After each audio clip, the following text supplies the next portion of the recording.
Hello, hi there. My name is Chris Fair. Welcome to my YouTube, where today it's Wednesday at 6:32 p.m. Pacific Standard Time. I am giving you another late but necessary recap, and this one is to love off the grid, my baby boos. Can you believe what's happened to us? What's befallen us? We are into this love off the grid, and we are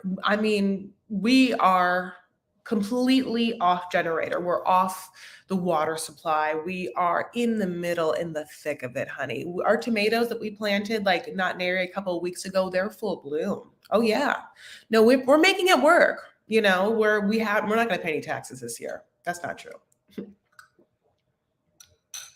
I'm so happy to see you guys.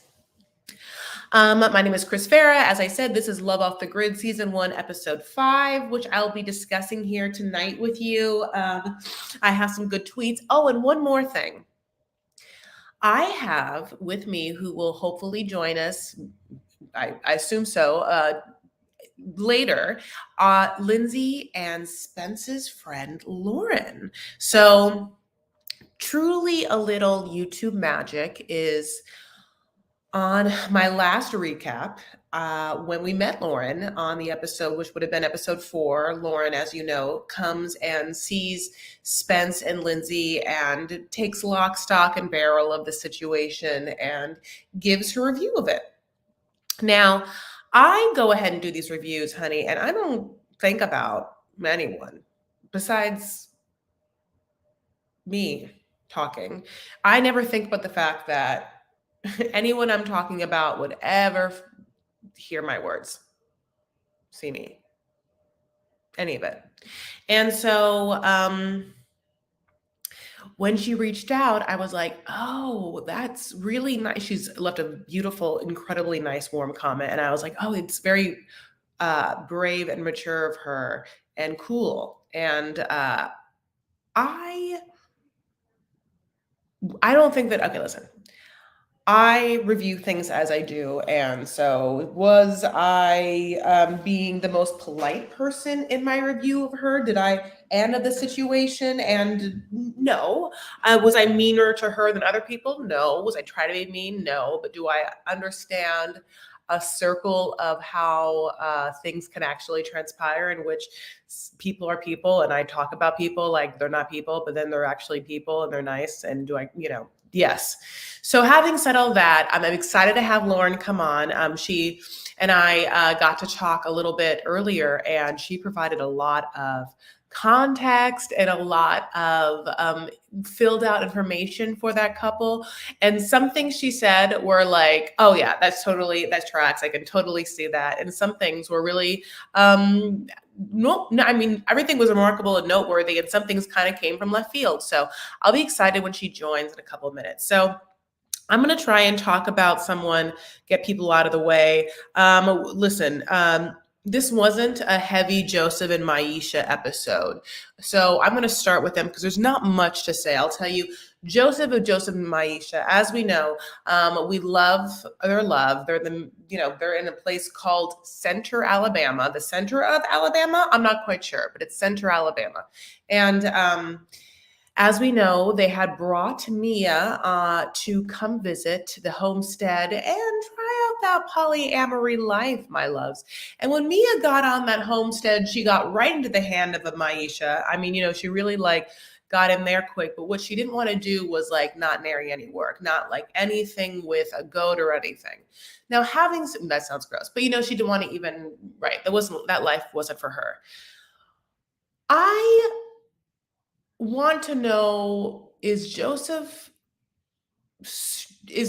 kind of makes these comments like, well, the people that are going to be into homesteading and the people that are in a polyamory, if you put those two together, like a diagram, if it's this and this, that's already not a lot of people, and the overlap is also a smaller amount of people. And I kind of want to be like, okay, but Joseph, are you also only taking Black women?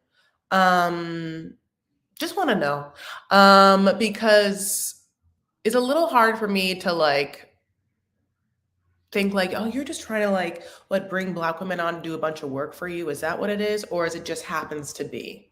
Or like you got Myisha and Myisha want, like I kind of want to know a little more about that. If I think everyone's here for their consent, but it's a little bit like, right, you're like bringing women on to like do work and be your like subs.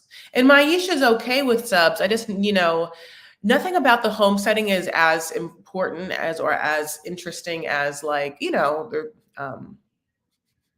their sexual sexcapades, right? Like this whole live off the grid thing could happen. And if there was a separate show called like polyamory, on the grid, I'd be like tuning in. So, other than that, they just pretty much have a conversation. We're like, yeah, Mia didn't work. And then Myisha's like, and we have walls up, and they do have walls up, and I'm excited about the walls.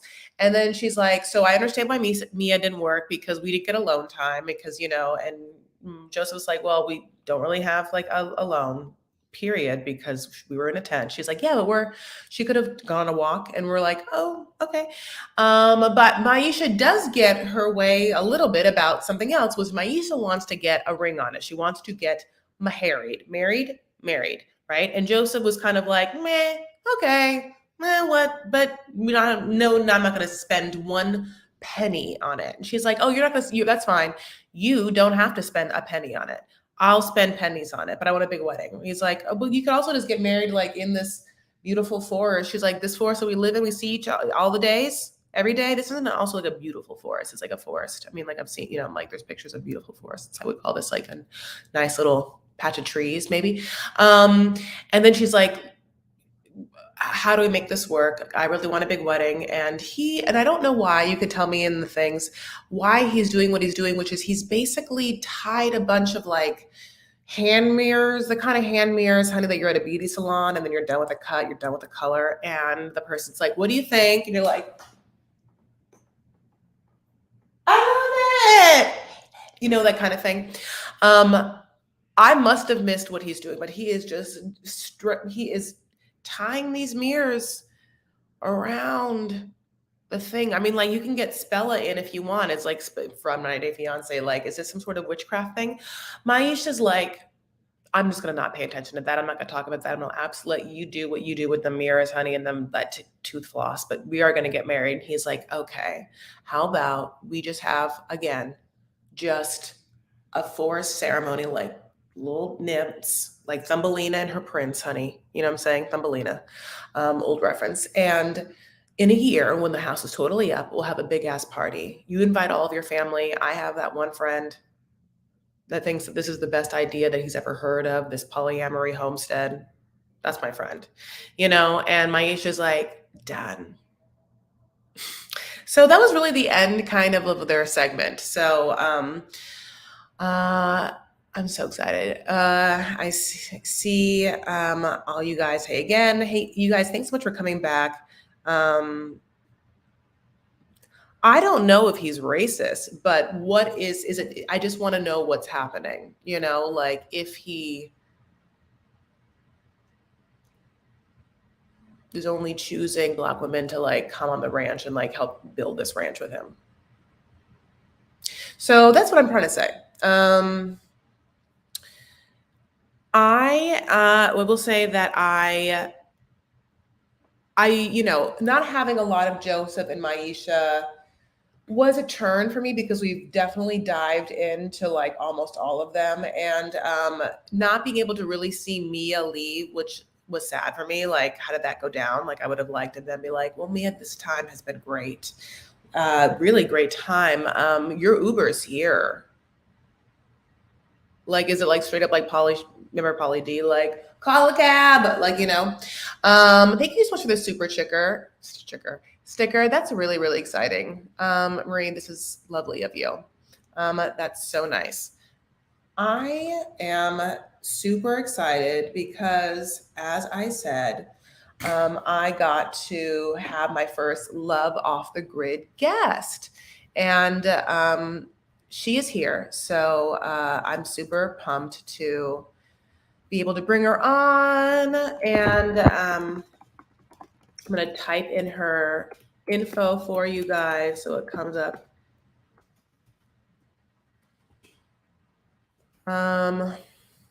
Also, we can ask her questions. I have some questions for her, and we'll be able to get our own juicy scoop. Can you believe it? I mean, did you think that I was just gonna be able to like give juicy scoops? That's not usually like what happens to me, which I mean, now that I know the luxury of it, I mean, I'll never go back. I'll never go back. Okay, so let me take you down, Marie. Thank you so much. Yay, I guess. Put your hands together. Also, thumb up this video. Please like this video. And I am going to bring to the stream my friend and yours from college. And we've had a great time. And remember Lauren just traipsing through Europe, honey. She has all our stories of all our crazy times. It's Lauren. Hi. Hey. Lauren, thank you so much for being here. How are you? I'm good. I've never gotten to be someone's juicy scoop before, so here we go. No, this is me breaking news on the Love Off the Grid front. I feel like Diane Sawyer, you know. Yeah, you This pretty is much like, are. yeah, this is the most important thing I've ever done. This is where I'll be like, my dad. I mean, I can get an Emmy for this. Lisa says, like, thank you for coming to our party. It's true. Hi, Lisa. Hi, Betsy. Miss Johnson says, we need to hear about Spence and his vibes. Wait, Lauren, tell me. Okay, start talking as you will. But I also loved you dropping. I thought that Spence's first real name was Spencer. I would have always thought that. I thought that Spence was a choice, and I didn't mind the choice. That like his mom would have been like Spencer Taylor, Mister, like get put those blocks away, and honey. And then like he went to like high school, and he like put his head back, and he was just like, it's Spence now. But Lauren, tell me everything.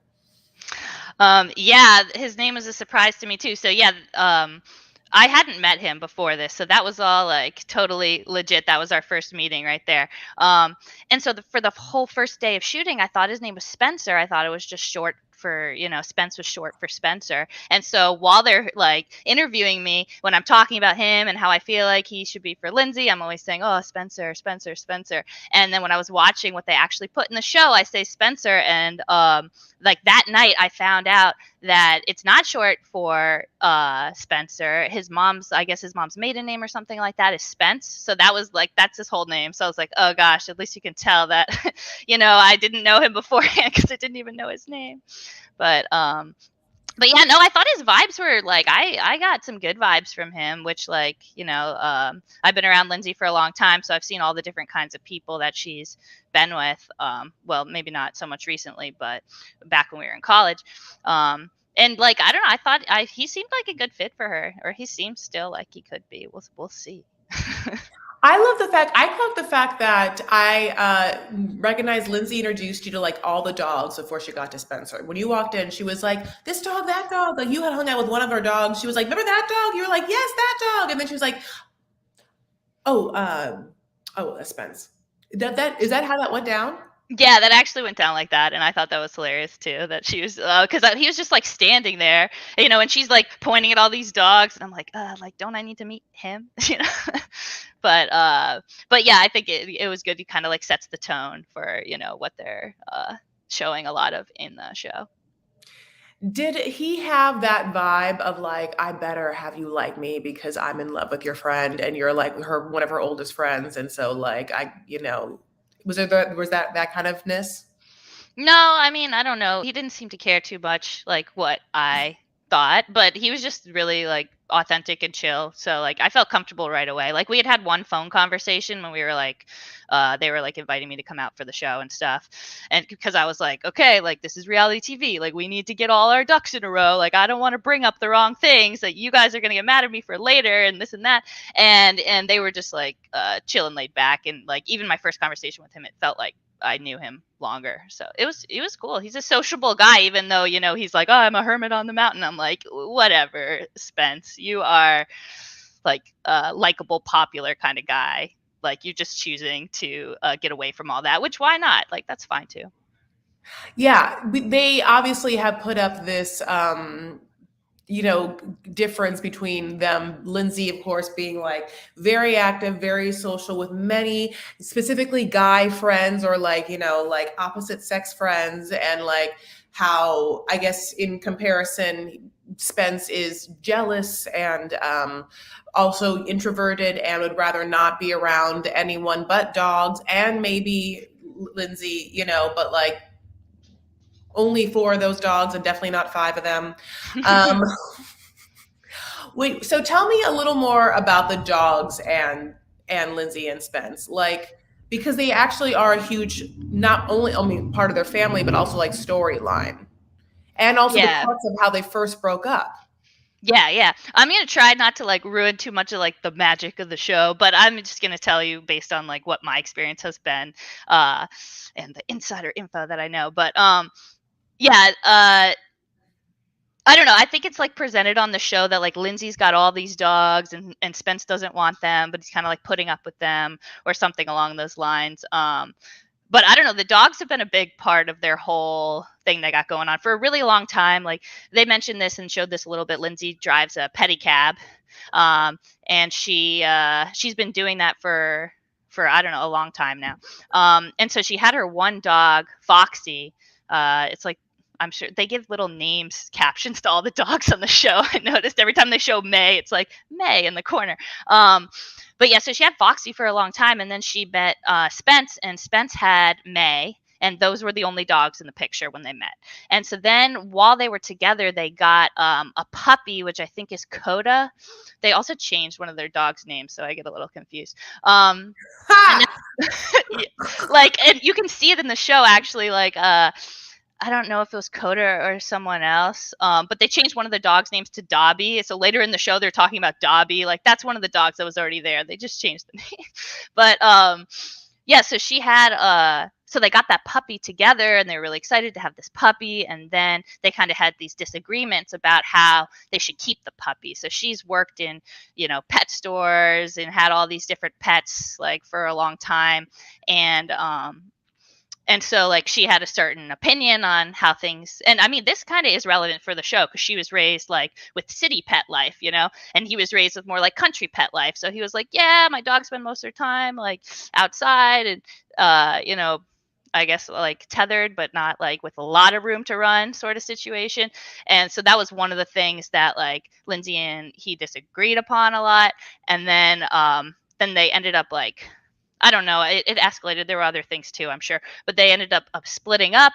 And then, like, she was like really sad because she didn't have access to the puppy anymore because he had the puppy. And she was like, well, they were trying to like split custody of this puppy while they were broken up.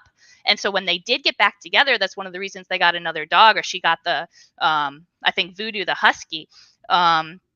Or the one that's renamed Dobby, I'm not sure, or I think she got them both at the same time, because it was kind of like the other puppy ended up being his puppy, so they were like, okay, we'll like share, like I'll have my own puppy, so that way we don't have to share the puppy. So getting back together kind of spiraled them getting more dogs. But I really don't think that the dogs are to give her social comfort, like in I think the last episode they showed, or the one I was in, they showed like her blindsiding him with the dog and stuff. Like, I think that was kind of part of their plan to get another dog anyway.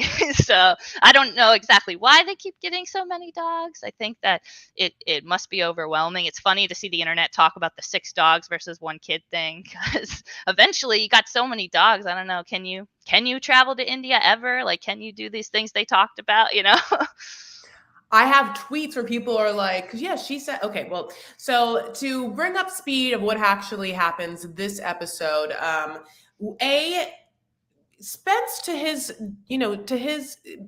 whatever his character, he tries to hear Lindsay and then be like, well, how can I make Lindsay the happiest person ever on this thing? I'll build her a bigger yoga deck, and yes, pooping out in the middle of nowhere. And definitely, as I described the process to you, Lauren, and just having Lauren's reaction to what they have to do to go to the bathroom and how anyone would deal with it, which the rattlesnakes just squatting somewhere. Like, I feels like that thing where you might have a blind spot to like how something could be better, and then having that conversation with you sparked within Spence, like, we need to deal with this. So like, we need like a better situation. You are the reason why they built that two-dual outhouse. You know that, right? I'd like to think that, yes. Because I put them on, I put the pressure on, like, this is my friend. You say you're out here taking care of her. She doesn't even have a toilet. What is this? Yeah, she did not have a toilet, and now she has two, and she's just like, I really only needed the one. Yeah, what was that about? That was funny. Yeah, also just yeah, I guess there's times in which they can't hold it, I guess, and but to me, it's like, well, you still can, I mean, Spence, if she's in that outhouse, you still this whole time just been going wherever the fuck you want. So you really could just still do that. But anyway, it gives him like a moment more of being like codependent on her. Is that the vibe? Somewhat clingy and codependent on her? Do you think he has that? I didn't get enough time with them to really Okay. say. Like, he didn't seem like controlling or anything like that. Like, yeah, I know that he's had things in his past that like makes him a little bit less, trustworthy or something like that. But Okay. I never got that vibe. Like, when they were filming, they seemed pretty solid. I want to talk about two things. You had brought up that we got like part of a very colorful picture of who Lindsay is. Like the pedicab is like an adorable thing that she, like wears cute sunglasses and hats and like gets to like, pedal around. In my mind, she gets like a lot of like fun people in that cab, and they're just like, oh my God, look at this cool girl who like has like like thighs of steel, just like pedaling around town. We'll give her so much money. But like that's not even like half of her talents. She's in fact like a full fire dancer. And I have a picture, like she's she's like a circ artist, almost like a circus artist. Yeah, I would say so. Oh, Look that's at such a that. great pick. Yeah. She gone to like Burning Man like 10 years in a row? She like, or Coachella, like what is her like musical festivalness? All that? Yeah, I mean, I don't know for sure if she's been to Burning Man, but probably she has, maybe multiple times, who knows. But yeah, I mean, when she was kind of in the prime of her pedicabbing, she would kind of go around to different festivals and concerts and give people rides, and then also like attend and sometimes perform. So she has a unicycle now that she performs on, and she's got those like fans that are fire. And like I remember in college, this all started out with like hula hooping, like she and like me and some of our friends, we used to like hula hoop and go to festivals, and then eventually she upgraded to fire hula hooping. There was an instance in like our backyard where she like caught her like coat hood on fire a little bit, and one of our friends had to run up with his glove and pat it out, and my parents were there like, okay, Lindsay, settle down, like, so she's come a long way. But I mean, she's really good at it. And yeah, I feel like that's more of her scene rather than the, suburban girl. She is from suburbia, but she's been kind of like a festival hippie chick doing all kinds of circus performing for a while, I feel like. She's definitely like she feels like an adventurous free spiritness. Like, did she have like, I mean, like you said you were raised in Northern Virginia. Forgive me, will you tell me, is it like a very strict, are people like kind of conservative and strict there? Like, how are your parents like growing up, like in your teens? Like, what were you allowed to do? And like, were you allowed to like go crazy at all? What was it like when you were young? I made that face because you made me think of her parents. And her parents, I wish they were on the show, man. They would have been hilarious. Her mom is like this sweet little British lady with this very distinctive accent. And her dad is like this tough military guy who's like really conservative. And so like that was kind of like her upbringing. I wouldn't say it was like overly strict, like I don't know. We had fun. Like we did we did things, I mean, some of the things we didn't tell our parents about. Like I was thinking about like all of my wild Lindsay stories because like she's definitely like such a personality. And like kind of just like marches to the beat of a different drummer than most people, I would say.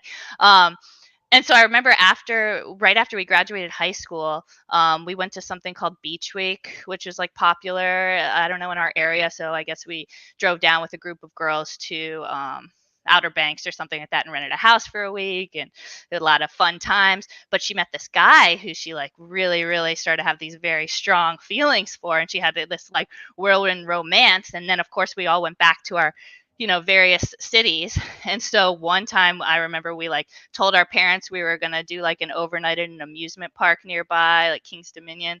And instead we just like took some 5-hour energies and just like drove all night to Columbus, Ohio, so she could like see this like guy that she was all about. And I was like, yeah, that's Lindsay for you. Like, and that's me for you. Like, whether she's trying to drive all night or on a reality show, there I am apparently. Yeah. But okay. Okay, so this is what she said that you guys went to high school. Okay, so I know this. You went to high school together, college together, and you also studied abroad together, right? Will you tell us a little bit about the college and study abroad aspect of like, what was it like to like be in college with her and like traipse Europe? I mean, yeah, for both of you, just young women for your first time out in Europe, you know? Mm-hmm. Well, in some ways, like more of a, I guess, a wholesome sort of way.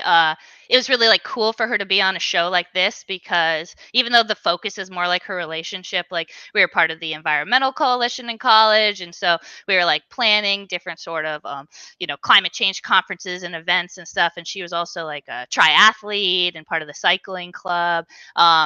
And so we had like to see her in a situation where she's kind of like living it and like gets to represent it for like a second on TV, like being like, look, we're like living off the grid, and like it's maybe not like 100% sustainable in every way, but it's kind of like going in some sort of that direction. It was kind of like cool to see that and be a part of that. And I know she felt kind of sad that that wasn't represented as much in the show, that they were more about the interpersonal drama rather than showing like what it's really like off the grid and like how other people could do it too, and it's fun. So like, and I feel like that kind of started in college, and that's where all this like pedicab stuff came from too, like inspired by, she basically, after she graduated, she was like, I could get a 9 to 5, but I want to do something that's more along the lines with like what I'm passionate about and being outside. And so like this is how she ended up in that situation. Europe was an adventure. We were like 20 years old, I think. I'm 32 now, and and we spent a semester living in this villa in Switzerland, like near the border with Italy. And we were there with like 30 other Virginia Tech classmates. So it was kind of like all the classmates signed up together. And then we went over there with some of our professors and lived in a villa that the university owns. And so she lived in a little like apartment with me next to the villa. And there's a million crazy stories. Most of us don't like remember them that vividly, but we did go on a class trip once. And when it was time, we went through Germany and then, Italy and, in Switzerland. So while we were in Switzerland, we'd spend a few nights in each place and then go. But like one morning we were all getting on the bus and she just wasn't there. And like we had been out partying with her the night before, and like we just thought she had come back and she hadn't. And our, professor was really, really worried because he was like, where is she? And I was just like, I hate to tell you that this isn't that surprising, but like sometimes she runs away and she's very independent and does her own thing and like has her own idea of what's going on. So yeah, even our professor got to experience a little bit of that. But eventually we found her, but we did have to leave the city without her, and she had to meet up with us later. Where was she? She was party. I don't know. Oh no, I think, yeah, we were all out somewhere, and then she had gone to like a second location and then like ended up, falling asleep, and losing track of the time and, not being able to navigate herself back and just like going off on her own. So there's a lot of just situations. Like classic Lindsay. That's classic Lindsay. It is, yeah. That's, yeah, I do think it's really cool to understand part of her love of like the pedicab was that the environmental aspect, the like she could just pick up this thing and put it in a van and then just go wherever she wants and make cash. And it's like healthy, like she's literally working out, it's like a social thing for her. And yeah, it's actually a pretty brilliant business. Like it's a pretty brilliant side hustle business. So that's awesome.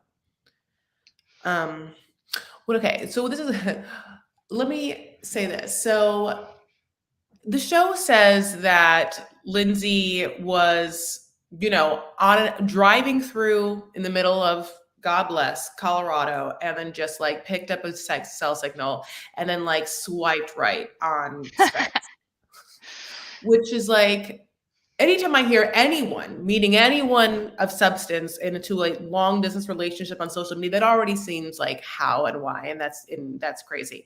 So the fact that like that happened in the middle of nowhere, and for two people to be like, "And we're gonna stay," that's so funny. You already live here, and that sounds good to me. How when you heard that Lindsay had met someone and was going to go live off grid, like, did that track for you? Like, oh, classic Linz, or were you taken aback by that? I'm always a little taken aback, even when it's classic, because I'm like, wait, you're doing what? And you're getting back together with him after what happened? Like, this is, it was good that they cast me as the concerned friend because I feel like I am the concerned friend. So, um, yeah, I mean, I don't know if she was living like we don't keep super close in touch and like she's doing all kinds of different things. So I know she was living in Telluride for a long time. So maybe she was based out of Telluride when she started dating him. But I wasn't really talking to her when she started dating him.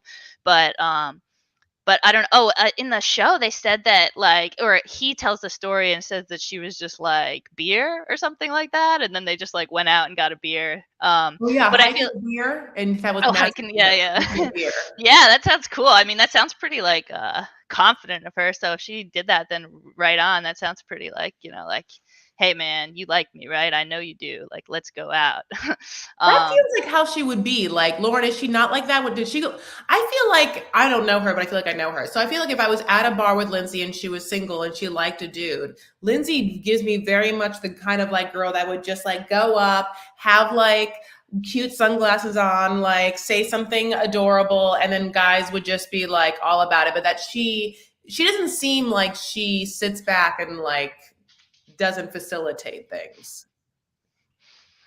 It's She's hard to strong, tell because right? it's been a long time, but like say she has like both sides of that. She's got the kind of like, oh my god, that guy's so cute, I can't go talk to him, and this high pitched voice thing. This is like a thing that we do. You'll probably see it in the show, and I'm sure people are like, why is she always thinking and talking in that sing song voice? But it's kind of like, I don't know, this voice that we've just used to portray certain kinds of situations. But yeah, I don't know. I think she also is like spunky and confident in that sense that like she might just like be like, yeah, I'm just gonna go up to him and like, he'd be lucky, if he dated someone like me. I don't know, I can go both ways, I'd say, like with her, but it's been like a while. So yeah, like when I heard that I was just like, yeah, Lindsay, that's right. Like, you see a cute guy, go out there and get him.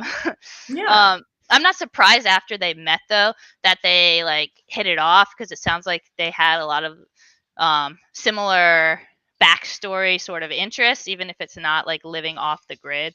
But like one thing was like she lived in a van and like he lived in a bus, and so they had that same experience. Like she like spins these like fire, all kinds of fire stuff, right? And he's like a juggler, so they can do some of those kinds of things together. And I think she was intrigued and excited by like the idea of him building this off the grid thing. And like I think it fits a lot into what she wants, but like the show kind of points out, it like isn't the complete package deal for her because she wants to have like a life with friends as well. Do you think that she wants to be a mom at some point, or is she told to you you're like her whole life, or like have you heard not wanting to have kids might be like part of her innate desire? Yeah, I don't think she's that interested in having kids. Yeah. Okay, so I know we missed some like of the scenes, and definitely like the timeline of you like coming for the night. Um, I want to know like some moments that we may have missed. You had mentioned what you just did, like that there was a moment in which she started juggling and he was there. Like people want to know like where you slept that night. Did you sleep over? Like, can you elaborate on some of the things, fill in some of the blanks of that night and things that we might have missed? Okay. They filmed a lot that night and they didn't include any of it. Which like I don't know, I should quit while I'm ahead. Like they could have included some embarrassing stuff. Like I'll go ahead and tell you my embarrassing thing was he had a can opener from I mean it's not that embarrassing, but for me it is. I work for the Girl Scouts, so um he had a can opener from the Vietnam War that like his dad used as a soldier, and so they wanted to do this thing where like he was like giving it to me so I could like open this can, and like I'm not sure exactly what the symbolism was there.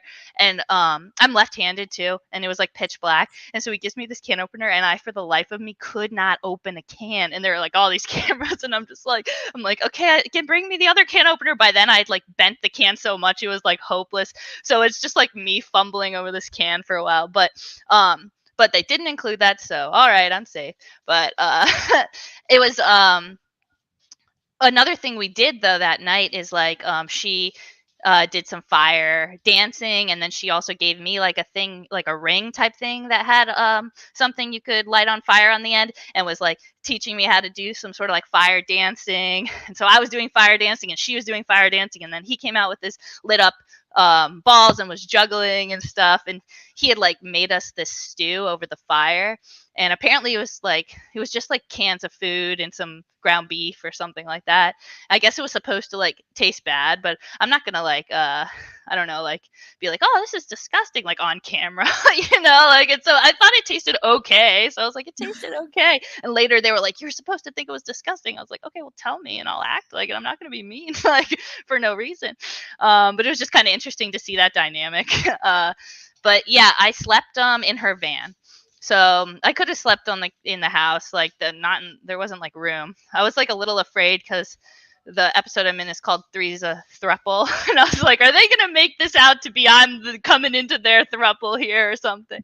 But they didn't. They didn't. So I slept in her van, which was renovated recently, and it's really nice. It has solar panels and a fridge and stuff. So they're like off the grid, but they also have that to kind of supplement their experience. So yeah, that's where I spent the night. But I did have to use their, potty in the wilderness. How was that? How was that? It was my first time, I would say, like taking a poop out in the open like that, like looking all around and just being like, where are the walls? Aren't there supposed to be walls around me? Like, but they were just like, yeah, just go dig a hole and like, bring the seat with you and here's some toilet paper. And that's how they're doing it. I mean, I don't know exactly how like sanitary and smart that is long term, but maybe that's why they're building the outhouse. But I was so afraid the cameras were going to pop out of nowhere and start filming that situation. But they were staying far away, like back in town, so they hadn't come for the day yet. But yeah, so I made it through, and it wasn't terrible. Just so I know, I just want to know, Lauren, so you had a shovel in one hand and a what, like a flashlight in the other? And then you like it was the morning, so luckily it would have been worse that night. But yeah, I had like the seat that they showed, where I'm like, oh my gosh, is this what you use? And they're like, yeah, we're out here. Yeah. So I had that, and then I had a shovel, and then I had the toilet paper, and then I just wandered out somewhere and found a spot. How do you know when you're far enough away? Like, are you look back and you're like, well, I can still see people. They can see me. Are you like, you just walk until you don't see anyone anymore? Yep. Keep walking. Yeah, I would turn around, be like, not far enough. Keep going. And then dogs would like run up. I was like, go away. This is weird. No, those dogs. Don't show them where I am. Okay, those dogs, okay. Are they all in a pack and don't give enough attention to Lindsay? Or is like, do you think like, I just want to know, like, one of them was really loving to her. Is there one of them that's super more loving and that one's like, like one of her best friends, and there's like other ones that like kind of ignore them, or no? It's hard to say. I think with so many dogs, the people become less important, because you're just always out with the pack. So yeah, I feel like it's not the same sort of relationship as if you just have like one or two dogs. Also, because they live on such a big property, the dogs can kind of roam and stuff. And so they're not always like right there in that small space, like in a typical house. So there was the one dog, Foxy, that she's had for years and years. So that one's kind of like in her lap a lot, even when she's trying to drive and stuff. But the other ones, like, I think she said she's having kind of a hard time getting them to bond to her because they have so many other dogs around. I'd like to know now that there's even more dogs how that's been. But recently she said she's like working on like mushing and teaching them to be sled dogs and stuff. So I mean, she's got things to do with them, but This is a good question then. How long do you think that she can stay isolated for the winter there? Like, do you think that she's made for this life? Like, the person that you've known for a long time. I wouldn't have thought she was made for the van life, and she's made that work. So I think if she's determined, like if she's like, this is what I want, and like I'm proving a point by doing this, like, and I will take the sacrifices, then she'll be able to manage. And so last winter she was there the whole winter, and I heard they got like snowed in at points, like she couldn't get her van out of like the small like dirt road that leads to the other dirt road that leads to the other dirt road. No, I and know, right? so so they had like snow, and they were like stuck up there, and I'm just like, what were you like? Weren't you just like freezing with no food? Like, what are you doing up there? So I don't think that was so easy for her. I don't know. With like this winter, things are up in the air. So she's sometimes up there, sometimes not, is what it sounds like. But yeah, living isolated, I don't think is her style. Like we were talking about in my episode, like in my episode, that Mhm. she like she needs other people up there, so it's not just her and Spence and the dogs, and as long as she's going into town for work, then that's great. But if she wants to stay up there, like actually stay up there, then like she needs more than that.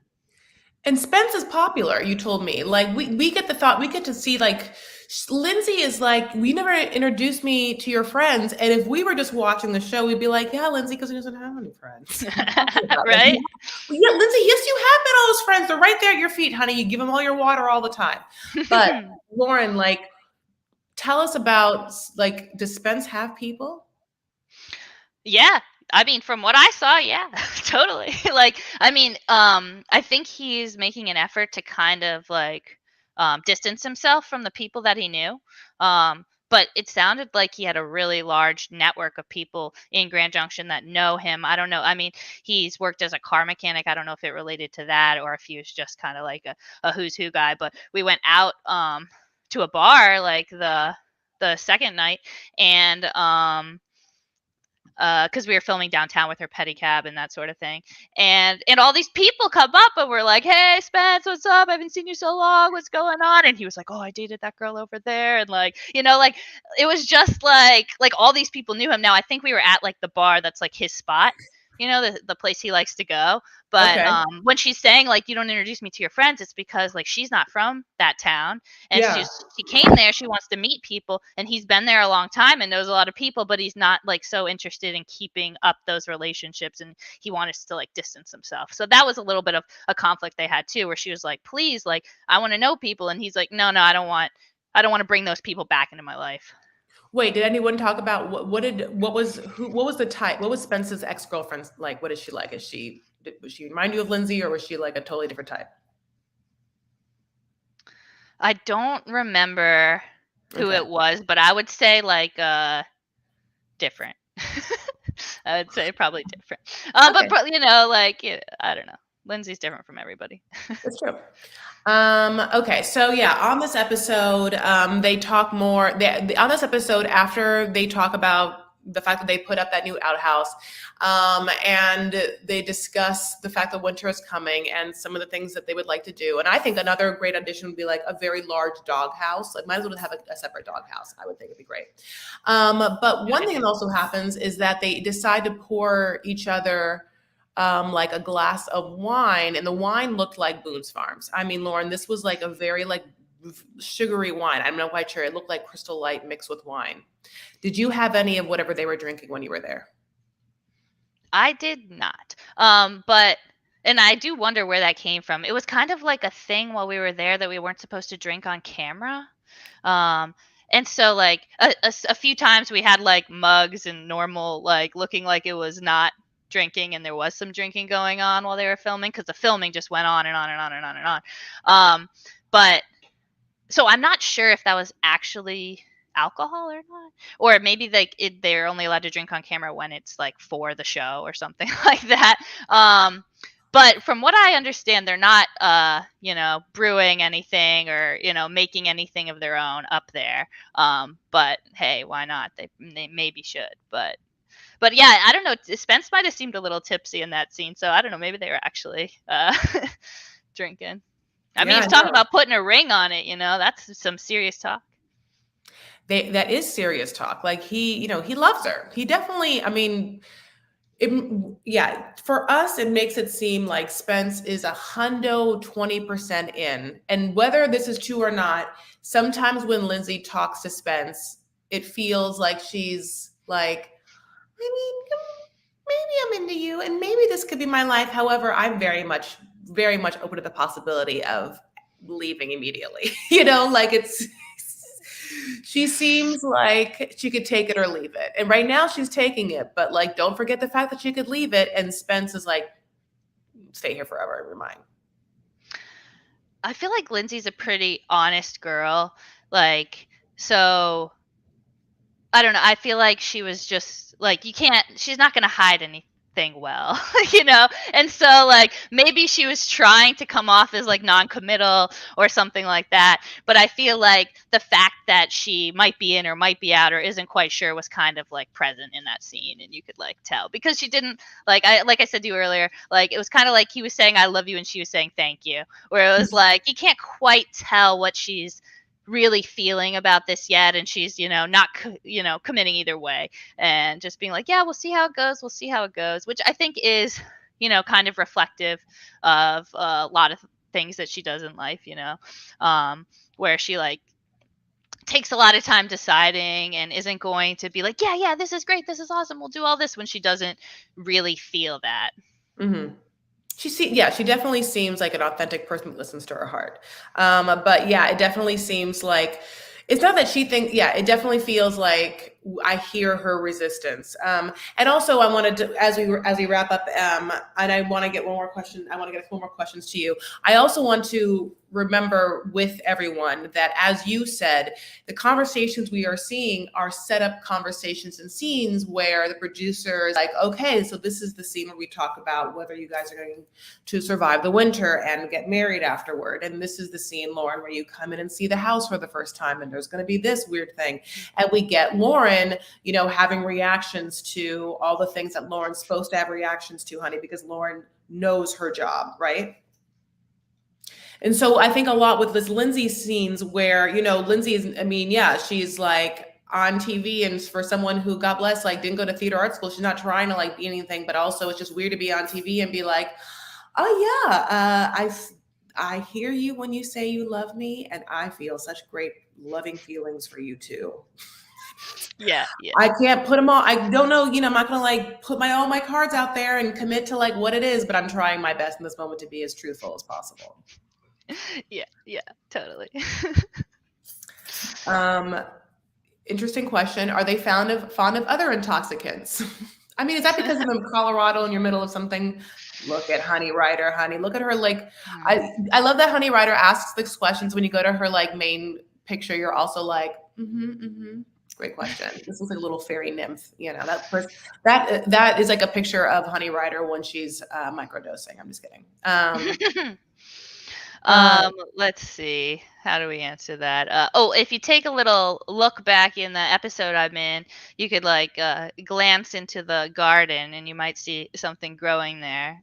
Okay. Which other people online already noticed.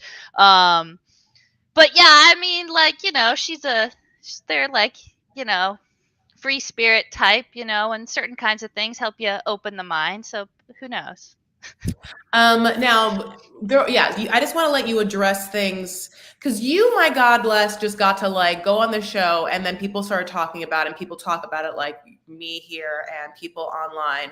I came for you guys and your composting skills. But I wanted to give you a chance to like not clear the air, but like anything that came up where you were like, Don't blame me.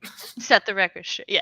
Yeah. Yeah. So there's like some memes and stuff online I've seen where it's like, this makes me feel happy, and it's like a picture of like beautiful soil. It's like, this makes me feel unhappy, and then it's the picture of the compost that we were spreading around, which was just like, rotting fruit and like a pile of spaghetti and just like not what compost is supposed to be. And they just wanted us to like spread it around while we talked about these things. And I don't think we would have done it like that normally, although I think that, like, I was asking kind of about it, like, hey, is this like legit? And they're like, it'll decompose eventually. I'm like, okay.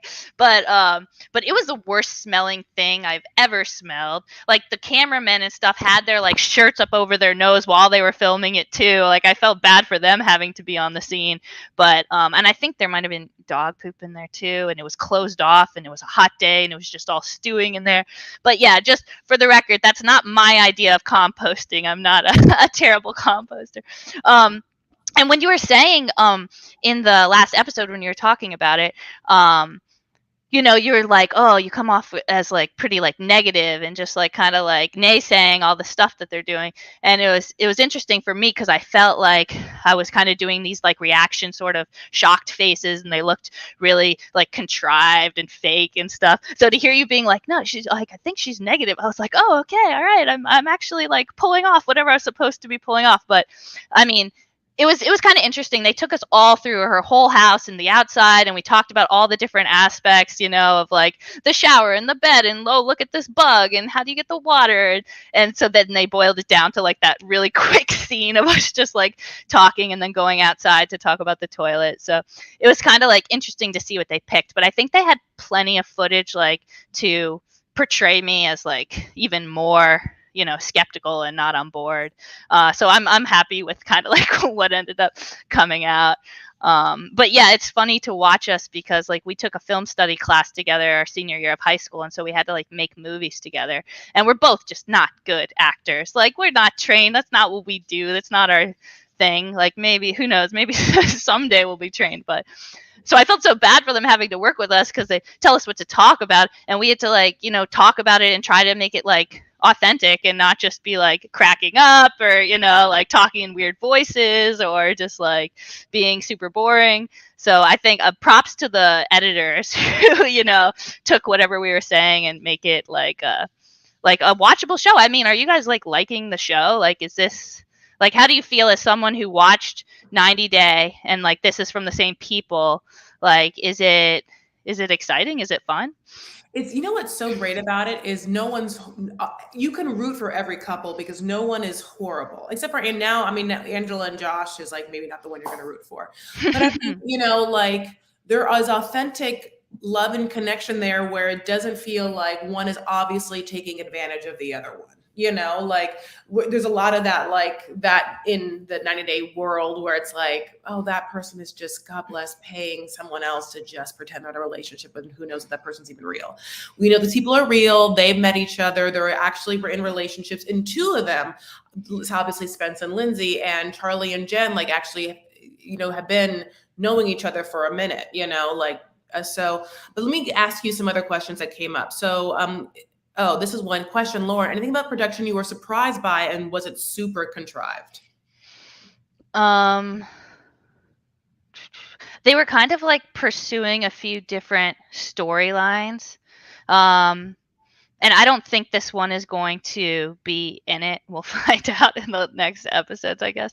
But they were going to play up this kind of like jealousy storyline of Spence, of like not trusting her, and then like I guess she was polyamorous in the past too, so they were going to be like, can she be with just one man? Instead they kind of made it like, can she live off the grid with no friends? But like they could have like kind of taken it in the direction of like, is one man going to be enough for her?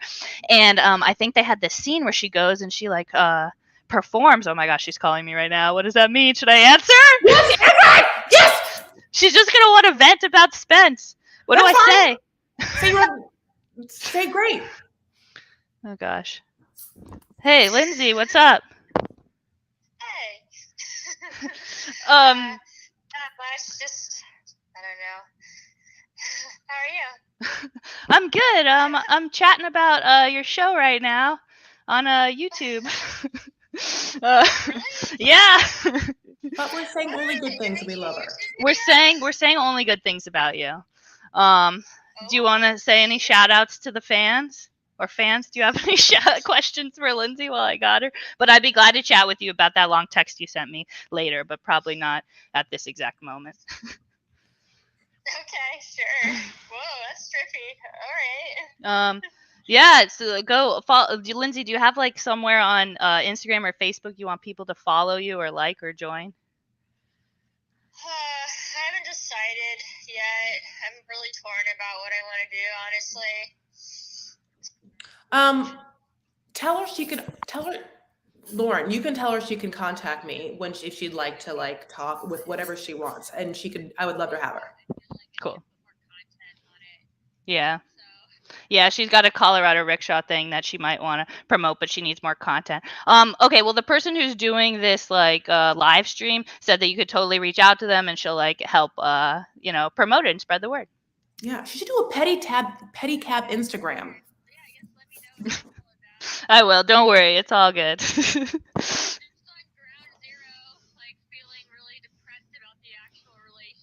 Yeah. Yeah, I feel ya. I'm going to take her off for a second and let her have a private moment, and I'll bring her back on. Okay. I'm going to let Lauren have a private moment. You guys, that's just the beauty of a live, is that like, yeah, please tell her we love her. Yeah. Hopefully Lindsay will watch this. Live if she, and then she'll just be like, oh no, they were totally just talking normally and talking chill. Because everything that I've said about Lindsay, which is like what I stand by here, is that I love having a fuller picture of Lindsay. Like, I think that or at least I don't speak for you. Like, I was like, oh, she's definitely like a free spirit. She's definitely adventurous. She's definitely adorable. She definitely has like cute style. And, whether, she has like the Lord's SPF on, because like, she doesn't seem that burnt. Like, these are all the things that I have been like saying the whole time, so like none of that. I would stand by all of it. I'd stand by all of it.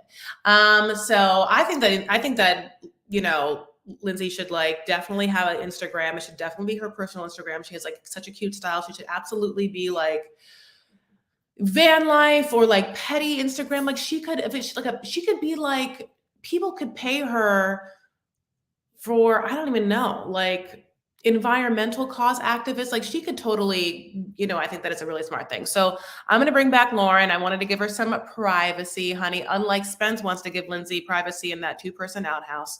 Lauren's having a rough time. So I'll chat with her later, but like it's just been like really stressful, I think, because like a lot of people have been like reaching out to Spence and kind of like hitting on him and stuff, and like they're just like it's their relationship is complicated and hard, and so they're like having to deal with some struggles. Here's the thing, like because first of all, Lauren, this is another question come up. Lauren, have you ever watched? Are you a reality show watcher, and have you watched like 90 Day? Like, do you watch reality shows? Another question someone asked for you. Not really. I've seen like some of the reality, more like competition shows. Okay. Like whatever, Master Chef. Oh, I used to watch Big Brother some, like, but like I haven't seen 90 Day. And there was some, so a little bit. Yeah. Okay. So with the Netflix shows and the TLC shows, what happens is people get, of course, now like hardcore come at in the DM. So like Spence getting DM'd by whoever and just getting sent pictures of like every boob possible. Like it's obvious, like that would happen. The funny thing is, like, I can only imagine that Lindsay also has like some D pics in those DMs, because she's hot. I mean, she's hot, so. It just, sometimes though, when dudes have been a little starved for attention, they start to use this newfound attention as a little like pieces of trophy, like a look. So I kind of seems so like obvious that like, that would happen to almost every couple that would be on a relationship story. Like they would suddenly get attention. One of them would start to get attention, whereas maybe the other one was quite used to it. So Lindsay's like, yeah, I get hit on all the time. It's called look at me. And also I'm a pedicab, and like Spence is like, I'm in the middle of nowhere. I literally got a text 4 years ago from you that said hike and drink, and it was the best thing that ever happened to me. Fast forward to now, I feel But like also yeah, go ahead.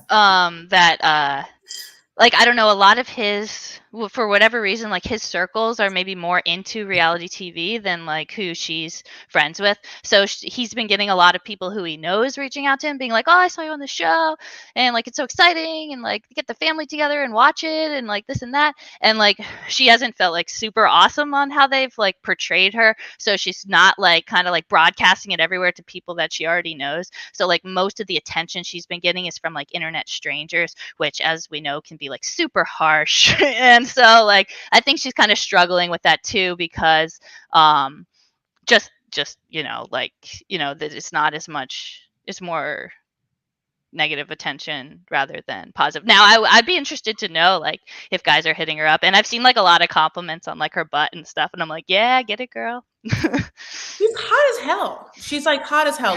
Like she has like a banging bod. She has like gorgeous hair. Like really beautiful eyes. I mean, like she's hot, hot, hot. So, yeah, I think besides the fact that, of course, I want a little limited on her in the confessionals, but I'm a haggard soul that will make any comment I can. I think she's awesome, and I really want them to be together as a couple, if that is what's good for them and the dogs. We have another question for you, which is, what made you decide to reach out and come on this channel? And thank you so much for joining us and talking about your experience. Yeah, I don't know. I mean, this is like exciting, I guess, for me, because like I'm on TV, I don't know. And like I've known this was going to come out for a long time, and I know they say like don't go and read the comments and this and that, but I felt like pretty comfortable with how I was portrayed, and so I've been like checking out the Reddit and the Facebook group and like different places where people are talking about this show, and I'm also interested to see what they're saying about Lindsay too. But it's just it's kind of surreal to be on like the other side of that, like someone commented and said like I looked like a Manson girl, and like somebody like they noticed this bump on my neck. I don't know if any of you noticed it when you were watching. I have this big bump on my neck, and it's like this really rare genetic thing that I inherited from my dad, and it's a benign tumor, and I'm having it removed soon. But all these people started commenting and like taking screenshots and pointing arrows at it and being like, "Oh my gosh, what's this on her neck? Is she okay? I've been a nurse for 20 years. Does she know about thyroid cancer?"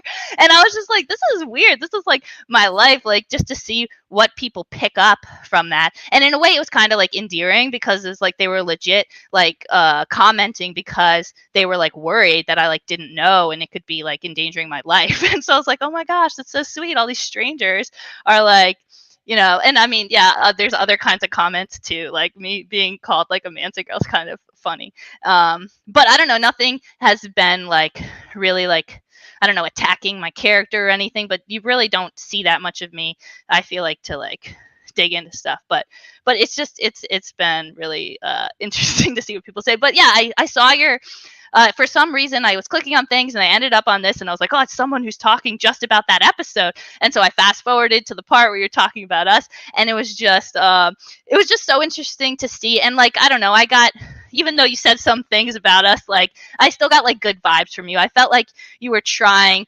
to be positive, and you were just kind of like talking about things, not necessarily trying to like hate on things. And so I didn't really know what to say, because when you type, it could come across in all kinds of different ways. And I'm like, what do I type to make it seem like she already thinks I'm negative? Like, I better be careful what I say, or she's going to think like, I'm like the B word, or the even worse word. No. But yeah, so I don't know, like, it's kind of like exciting, that like anyone's interested in anything that I'm doing or have to say. So I don't know, just like I agreed to go on the show, I was just like, hey, maybe I could pop on this feed and we could talk about the show and see what happens. So yeah, which is exactly what happened. But yeah, you really, like, just like you, I think, influenced Spence to like make some changes. I think that moving forward, there will be more of an awareness that, like, as I talk about people, that they could actually watch what I'm saying. But I don't know like how common of an experience that is. Like, I don't know. I just happened to come across this.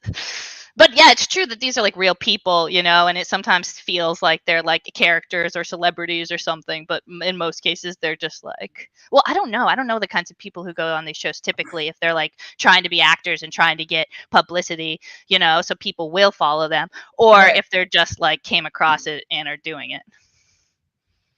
Right. I mean, there's, I think, and definitely a little from column A for a little from column B. But I think usually when they have a brand new show, like this is obviously the first season, like they usually get more authentic people because no one knows what this show is going to be yet. And they're just kind of like, we're working on the show. Lauren, I've really enjoyed talking to you. Like, thank you so much for commenting and being here. I have your Instagram, which I want people to follow you, which is obviously at Lauren_4_now, honey. And that's what's happening right now. And in the future, we'll see. But right now, it's Lauren for now. I love you so much. Tell us just like a little more, like, of like, your final thoughts on, this experience for you, what, like what you're doing now, or any of your final thoughts of like this whole thing. Cool. Well, I'm glancing at the chat, so it's cool that the Manson girls weren't known for being ugly. That's great. That means that wasn't a negative comment. Even though if I look like a murderer, maybe like the slightly attractive one is cool. And also I saw, did Lindsay get more dogs, which is an interesting question, and the answer is 100% yes. She actually, which is crazy. How could she have more dogs? And this is like a joke. Anytime I talk to her, I'm like, yeah, you have more dogs, and she's like, maybe. She bred the Huskies. So they had a litter of like 4 puppies. And then I think Spence is keeping one of them. And the other ones have new homes. But I think she's also starting like a dog boarding business. Okay, yeah. And so she's got even more dogs in her house now too. She's staying in a place that's a little bit closer to downtown. But yeah, there's a lot of dogs. They just keep on coming, it seems. You said it was about an hour away from the major town. I think that was another question. It's about, is the homestead about an hour away from the next major town? Yeah, it's about an hour away from Grand Junction, where like the city is and the airport and everything. Great. But yeah, it's way out there. It's super out there. If people are wondering like, oh, is there just like a whole neighborhood right across the street? It's like, no, there's like very sporadic houses, but it's kind of, it almost reminds me of like how you envision Utah looking. It's just like very, I don't know, deserty, but like with all of the, I don't know, land. Would you go, now that you've done this, would you go on any reality show? And then Lisa asks, are you dating any inmates? Because she wants you to think about Live After Lockup. You don't think forget the last question. Lisa's crazy. But would you, now that you've been on the other side, would you go on a reality show? Maybe this is too much, but like in a way I feel like the show could be like Love Before Lockup. But hopefully not. I'm just like, everyone here seems a little bit wild, and who knows what kind of shenanigans everyone here is going to get into. Lindsay and Lindsay are like the most normal ones. Like, they're by far the most, which is shocking. When they were like filming me, they were like, great interview, you're so good at this, like, and I was like, if you want me on any other shows, call me out. But when they were saying that, I was like, is this just what they're supposed to say as producers to get me to do what they want? Like, does this just mean I'm giving them what they want, or does this mean I'm actually like providing something interesting? But yeah, no, I would totally go on another show, but like not one if it was like probably like about my life. Like, I wouldn't want to be the main character. It just seems like you have just like too little control over what they're going to do, and like their objective is to make things like dramatic and exciting, and they don't really care like how you are perceived, you know. So that's why I was worried already going on the show just for the short amount of time. I was like, they could do anything to me, and I just have to sign a release saying you can do anything to me. They can even like dub my voice and I can't do anything about it. So like it's scary, but no, it was super fun. I would do it again. Yeah. Now people are flagging questions. I know I'm going to let you go, but now you had told me that I don't think do you have any other opinions about any other couples on the show, or is it like you have your favorite and who cares about anyone else? I haven't watched a lot of the other show, but or the other couples on the show. but I don't know. I've been like kind of like looking at the social media and hearing like what people are saying about it. And Jen sounds like pretty cool. I watched the first episode and I was just like, oh gosh, how is someone who's doing Botox and have bleach blonde hair gonna do in like this, like whatever sort of I don't know, marsh shack place, And apparently she was like actually really scared of doing the frog stuff. And like she like went for it and did it. So like that sounds like pretty cool. But yeah, I don't, and I feel bad. It sounds like Angela's really cool, and like Josh is like, I don't know, apparently like married or something like this. Is that his name? The one that you haven't heard this yet? You got to get on the Facebook and see what people are saying.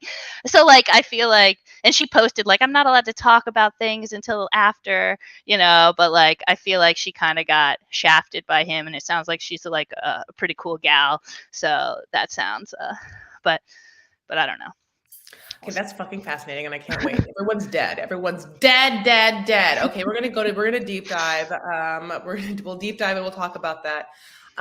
Sorry, I didn't mean to blow it up. No, that's exactly what we want here. Everything that you've given me is something that I want. You don't think everything that's happened is like ideal, I'm so happy that you came. I'm so happy that you commented. I'm so hilarious that Lindsay called. Like, you tell her that she was welcome to come on. I would love to have you back. I would love to have her back. We're probably going to have a tell all or something like that. Yeah. Like, Lauren, are you going to be on the tell all, or have they reached out to you at all yet? Or they haven't reached out to me, but like I would be down. But absolutely. You should. Is the show doing that? Like someone official? Yeah, the production people are going to. I mean, I'm assuming it would be. Okay. Listen, I don't know for sure because it's season 1, but if I know a Matt Sharp, there will be a tell-all. There absolutely has to be a tell-all. I mean, and can I host it? Is like my next thing. But I mean, yeah, get out there. Let's do it. I'm just going to take over this show with you. Is that okay? That's now how many episodes are you expecting? God. We're in 5, right? And so because it's like a streaming show, I could be anywhere from like 8 to 12, with like I could look and see. I haven't looked and see if there's like a set number, because sometimes they don't release the number until like it'll give you, like next week is 6. And then I don't quite know, because there's nothing to fall back on, like an iPhone release schedule from the history of the world. It's like brand new. I wasn't sure if they released that or not, but like she was told there would be 6, and then like I don't know, like a week or 2 ago they were like, we want to do a 7th, like come on out, we're gonna film some more things, like more like interviews, and then we'll put together a 7th episode. So I don't know if there's gonna be any more than that. Yeah, maybe that is the tell-all. I don't know. But so that means that would be like one more episode of what we've seen, and then maybe they flew them out to do a tell-all, which, God bless, I mean, and by that, I'm assuming that if that happens, it's going to be a non-disclosure, whether she can tell you or whether you can tell her, probably not. But I mean, maybe, I don't know. You guys, I'm excited for you to have your long conversation with her and have her catch up with everything for you. Yeah.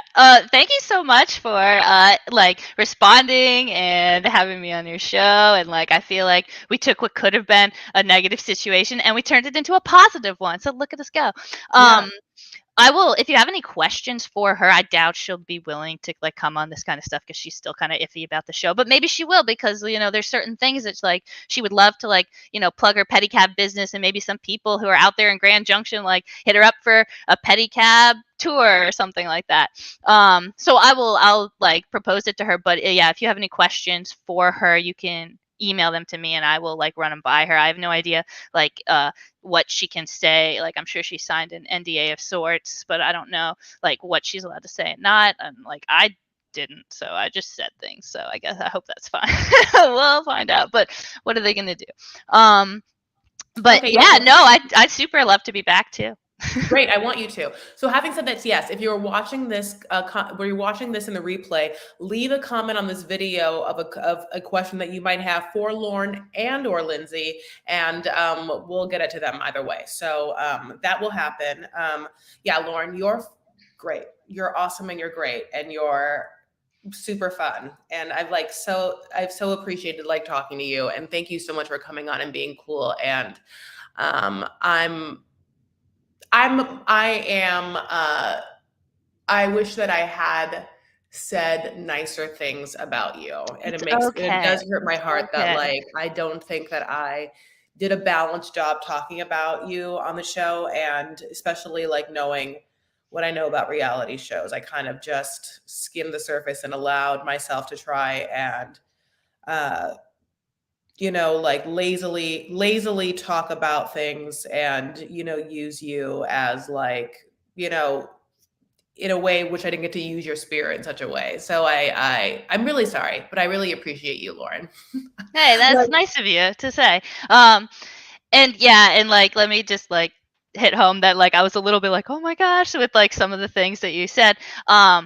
But it wasn't anything that like cut me to the core or anything like that. Like I've had my big eyebrows my whole life and they were super uncool when I was younger, and now people say they're cool, but like I'm chill with that. And I also had a baby face my whole life and I just always looked like a teenager. So for you to be like, she's got some age on her face, I was like, all right, finally. Finally I look like an adult. So like it was fine. It was fine. But I'm glad I got to set the record straight that I'm not like a super negative Nancy, because I was like, I want her to know that I'm not like a hater. And like maybe I'm a little skeptical, but like not that much. you're doing your job, honey. You're a good friend. It's obvious that you're like a fucking great friend. And you know what? I wish I had you as my friend, honey. And Let's be friends. okay. Okay. And send me I'm some Girl down. Scout cookies. Oh yeah, I'll get my girl since we got a new kind of cookie this year called Adventureful. So go check it out. Here's my Girl Scout plug. No. What's Adventurefuls? What kind of cookie are they? Mika, can you grab the Adventurefuls? It is like a chocolate cookie with like some kind of caramel frosting on top.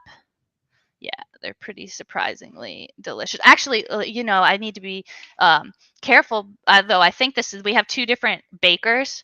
Mhm. So this is what they look like. God, that looks great. Yeah, it's delicious. We have two Oh different my. bakers, so maybe in your area, like they don't have this kind, but they probably do. So go support your Girl Scouts because they are the leaders of tomorrow. Support your women. You can give as many comments after this is up of videos that you want. Again, just like everyone's like, she still looks like a kid. I mean, they're just like, God bless. They love you. Good job, Lauren. You are so gracious and such a sweet soul. You're sweet. Thank you. Yeah, that's Thank true you, friendship. everyone in the chat, for the compliments, because I've been reading them and they're super building me up. So thank you. Girl Scout color is the best. All right, Lauren, have a beautiful night, and thank you so much for your everything. And yeah, I'm gonna order some cookies from you and tell Lindsay that we are all on her side. We all right. are Lindsay, and She'll appreciate that. Yeah, we're into her. All right. Thanks so much. Bye, Bill. Oh, you guys, can you believe it? I mean, can you believe that just happened? She's awesome. I have to still talk about the 3 other couples because can you believe we've been an hour and 15 minutes about a show that's like literally 45 minutes, and I still have like 2 more couples to talk about. Tee. But again, Lauren's the bomb. Please follow her at her Instagram, which I had put up. And here it is one more time. And then I feels like Lauren _4_now is going to be filled with content soon. So that's how we can talk more to her and also give comments and questions. So let's get into the rest of our lives, which is the other couples. And keep looking right. I was like, oh yeah, I have my notes up here. It's my doc. But yeah, that was awesome. And I'm so thankful that she was so cool because why would anyone say anything? It's like that thing where you're like, your grandma's like, if you have nothing nice to say, don't say anything nice, or don't say anything at all. And the thing is, I did have nice things to say about her. It's just that sometimes you get lazy and you just like don't really do the best job of like talking about something. And I've been like somewhat lazy as of recently. So I don't know if it's the space I'm in, but I'm trying to get back into like a state of doing things to my best and intention. But I'm like not, I'm in like, I don't know what to tell you. I'm just being honest. I think this is a little bit of a wake-up call that I can do better. So okay, so we talked about Myisha and Josh, and obviously we talked about Spence and Lindsay, and then we have Jen and Charlie and Josh and Angela. So let's talk about Josh and Angela. I kind of want to get that out of the way. And this is what it is. The minute Josh came to Angela's homestead, Angela knew that something was up because female intuition is what it is, and we can usually pick up on things, which is why when we have a Kim and Usman, it's a little like, girl, you feel the vibes. I mean, we feel the vibes. Everyone feels the vibes. Like you could be a million miles away and you feel a vibe, honey. Angela and Josh knew the vibe wasn't there and was confused by why it wasn't there, because 5 years ago the vibe was there, hardcore and strong, and they've been talking since. And the difference that has happened in the 5 years are the following. I think that Josh was in a different environment, notably LA, and 5 years prior, and he again had been catcalled on the street, and like that was Angela out a window, and then they just had some time in a motel, and there's running water in a motel, and there's beds in a motel, and motels are indoors, and it was in California, like LA, so like pretty mild temperature wise. And fast forward to now, and if I was to be honest, there is, I guess, a rustic cottage vibe of like Charlie and Jen's place, but Angela's place wasn't worse to me than like Joseph and Myisha's place, which was a tent. But I think that what I'm not understanding is like a general atmosphere difference. And I guess another reason why is I really like the desert. Like I love the desert that I know. This is Arizona desert. Yes, it gets really, really hot and there's no air conditioning. And I think that there's like probably flies and there's stuff everywhere, even though Josh at one point decides to go and sleep outdoors. And I'm like, oh, or you just want to be like a mosquito buffet? I don't understand. But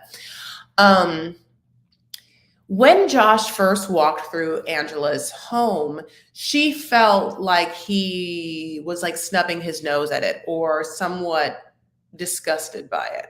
And she wasn't expecting that because he's like a dude who kind of looks like he wakes up on various surfaces every other morning. You know what I'm saying? So like, what would this dude care? But turns out Josh couldn't handle it.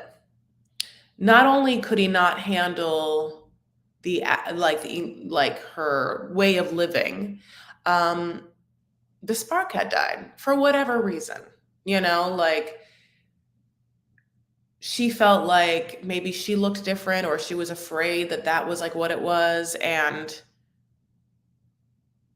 maybe it's a combination of that also just making her confidence go down a little bit. And whether her insecurity like was magnified by like physical insecurity and her like surroundings and the insecurity of whether he was going to be into both things, dulled her shine, dulled her confidence. And I think like took Angela's like strong, I'm going to catcall you out of a window dominance into wanting physical validation. And when she didn't get physical validation because he didn't sleep with her, and when she didn't get a lot of him being like, wow, this place is great, I can totally see myself here, and thank you so much for offering me a free place to stay, because that's great, and that's better than what I was doing, which is not having a free place to stay. But then Josh, who looks like he has never walked into like a 2.5-star hotel, suddenly becomes like Leona Helmsley. I love an old reference.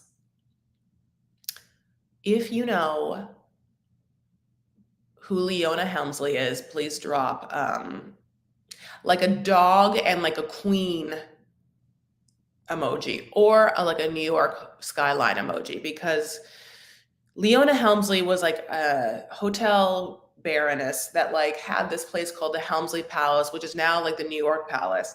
And basically she like would just be like a super rich, out of touch, crazy person who would walk around her hotel and like boss people around, and then just like but one thing that she was known for, which I give her credit, was that I think was one of the first people in hotels to like make sure that every hotel bathroom of hers had like a magnifying mirror.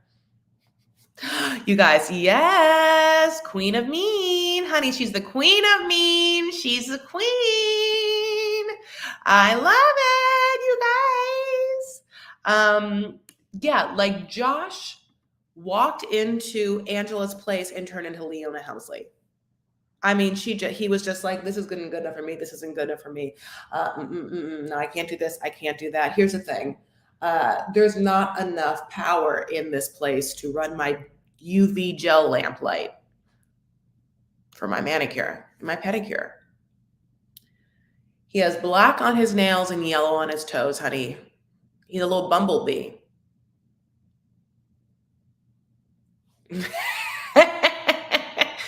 Josh wanted her to take care of him like a mother, which she didn't want to do anyway, so it'll work in the end. Yeah, listen, there is not one person here that doesn't want the absolute best for Angela, okay? You don't have like that kind of spirit and that kind of character on the show. And like, I want her like, let's do her, like, we'll take her away. Well, like there's going to be, if this is a Match Heart production, at some point there'll be Single Off the Grid or Single on the Grid. And it'll be about people trying to find someone to come back on the grid, come off the grid for them. Come off the grid for me. Or Single Off the Grid. Yeah, Single Off the Grid. Single and the Grid. Like single, like sex on the grid, sex off the grid. No, that's not any of it. I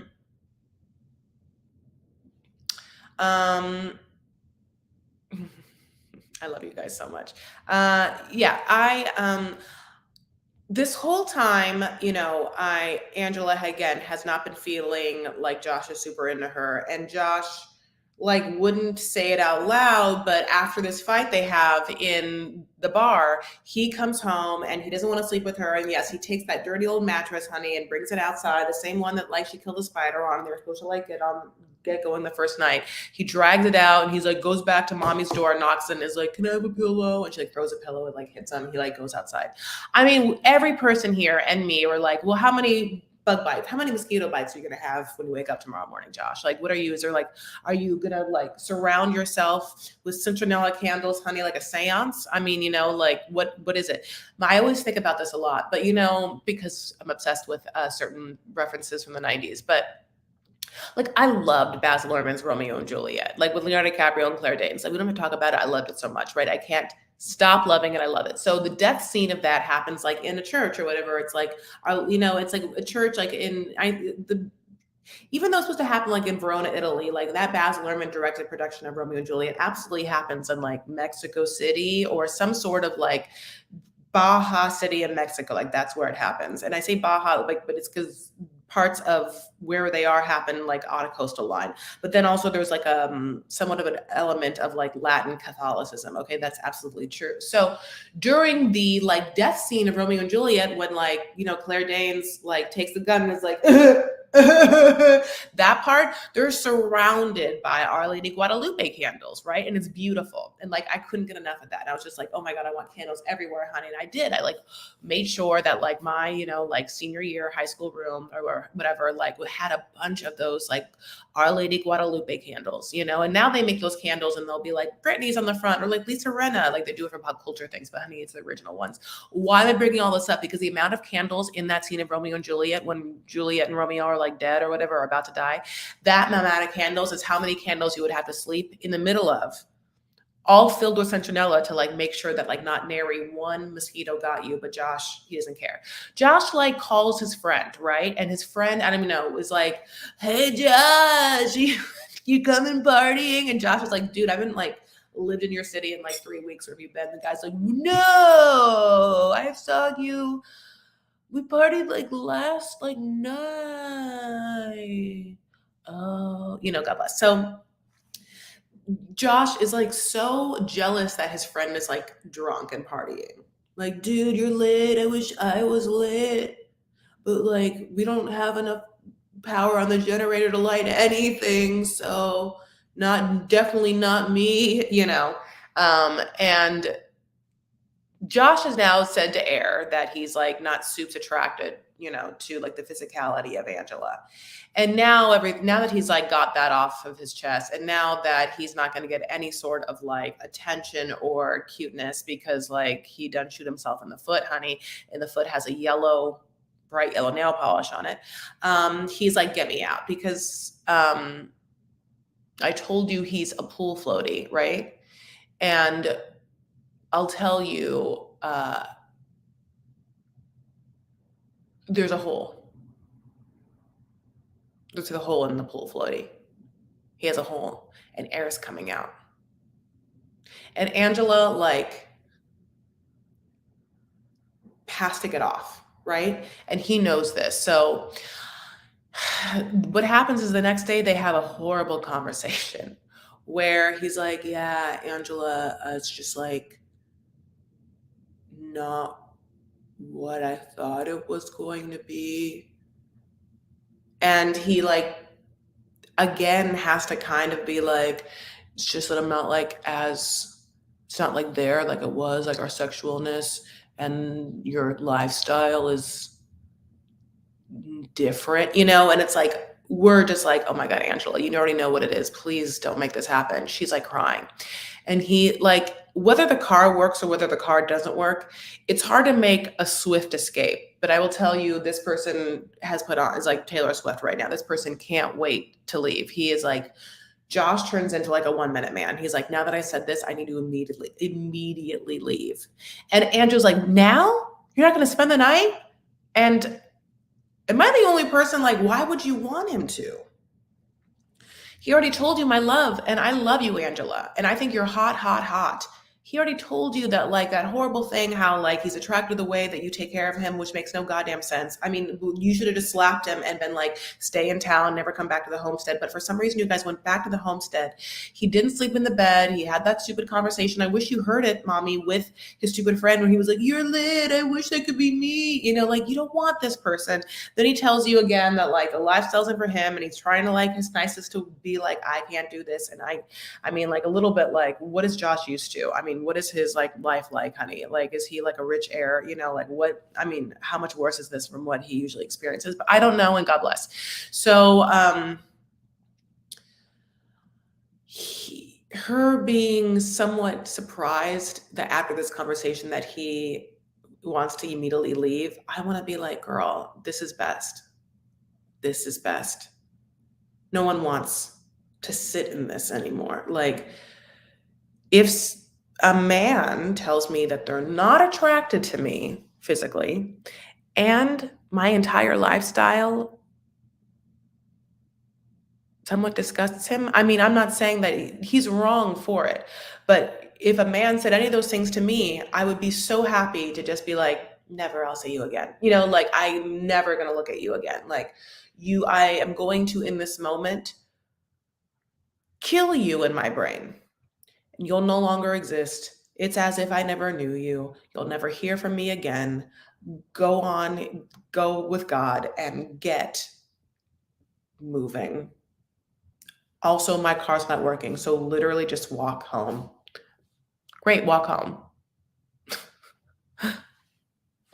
Or get this lit person to like sober up and drive and pick you up, because like I brought you here and someone else can take you home. Yeah, I'd be like, okay, then leave. I would just be like, great, good. You're absolutely not going to shower before you go. So like, you're not taking any more of my water. I'm bad. She dragged the convo on too much. Yeah, what more do you want to hear? And what more time are you thinking? Like you already felt all the things that he said, and then he like validated it. You don't need any more. You're not, I mean, it's abusive to have his energy stay. Angela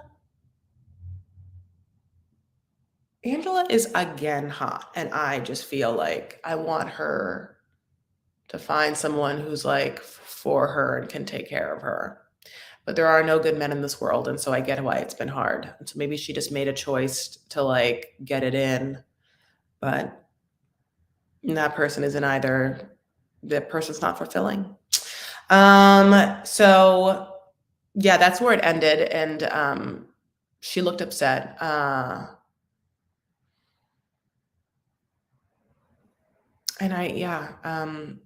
don't let the rattlesnake bite you on the way out. Ha ha ha. Death march into the desert, too good for Josh. Yeah, I mean, we're about to get into winter, so it'd be probably a lovely time to be in the desert. He really came at like high bad time.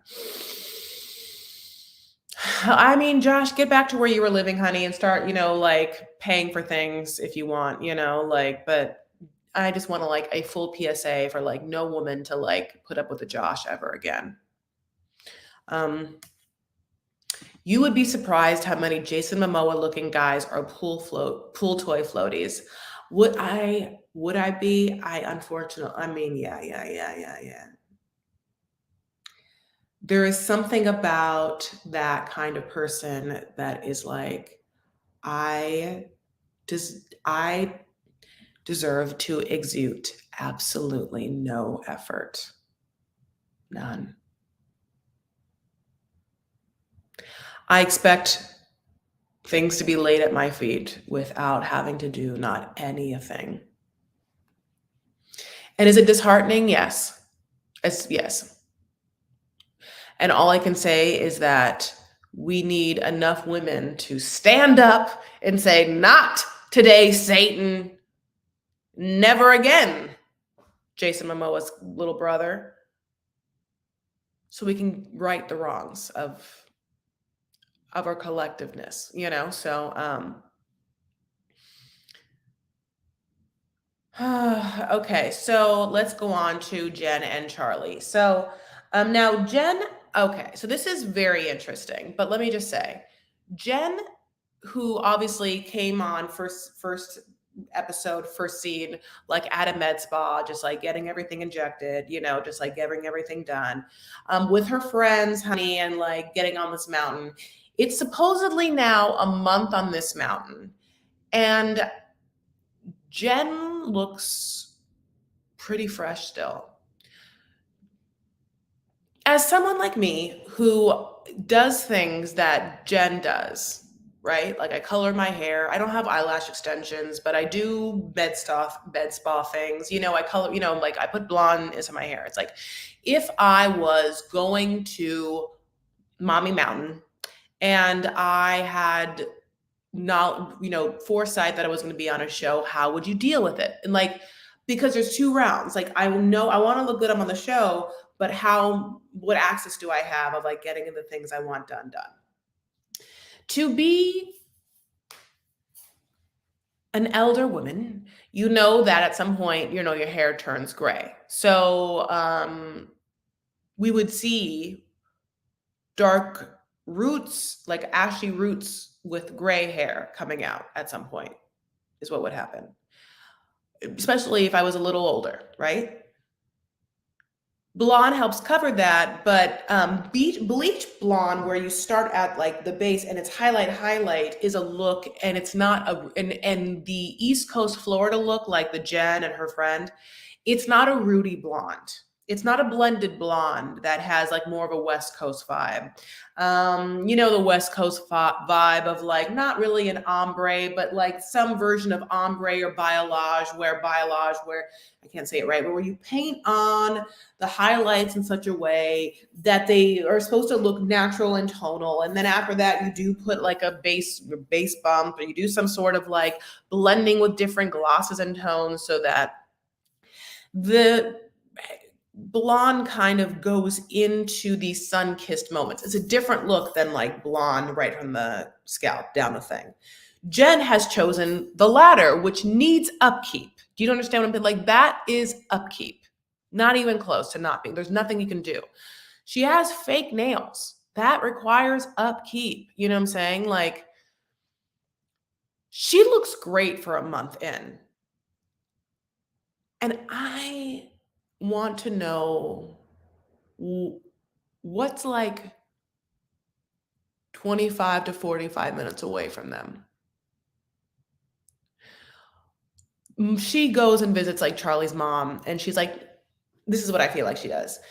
Charlie, like, I'm gonna go visit your mom, like, take her into town, like, drive the car for her, God bless, and make sure she's okay. And Charlie's like, yeah, okay, do whatever you want, you know, whatever. And she like is like, okay. And she goes into mommy's house, gets mommy, and they go into town. They get like everything done because she looks great, and she has the greatest, cutest clothes. I mean, she comes out wearing this flannel. It's so cute. At one point, I feel like Charlie, you know, God bless, has like the thickest accent from like, you know, them Black Mountain or whatever. And she, as this month is progressing, I hear her accent kind of like coming out too, because she doesn't really sound like she has one. But then suddenly it's like you hear this like drawl, and you're like, oh my God, girl, I hear it. So we also learned this other thing, which is this crazy thing happened to her where she has this like frog trauma, okay? Which is that when she was really young, she like went under a tree and there was a frog there. Okay, the frog was a foot tall, okay? A foot tall.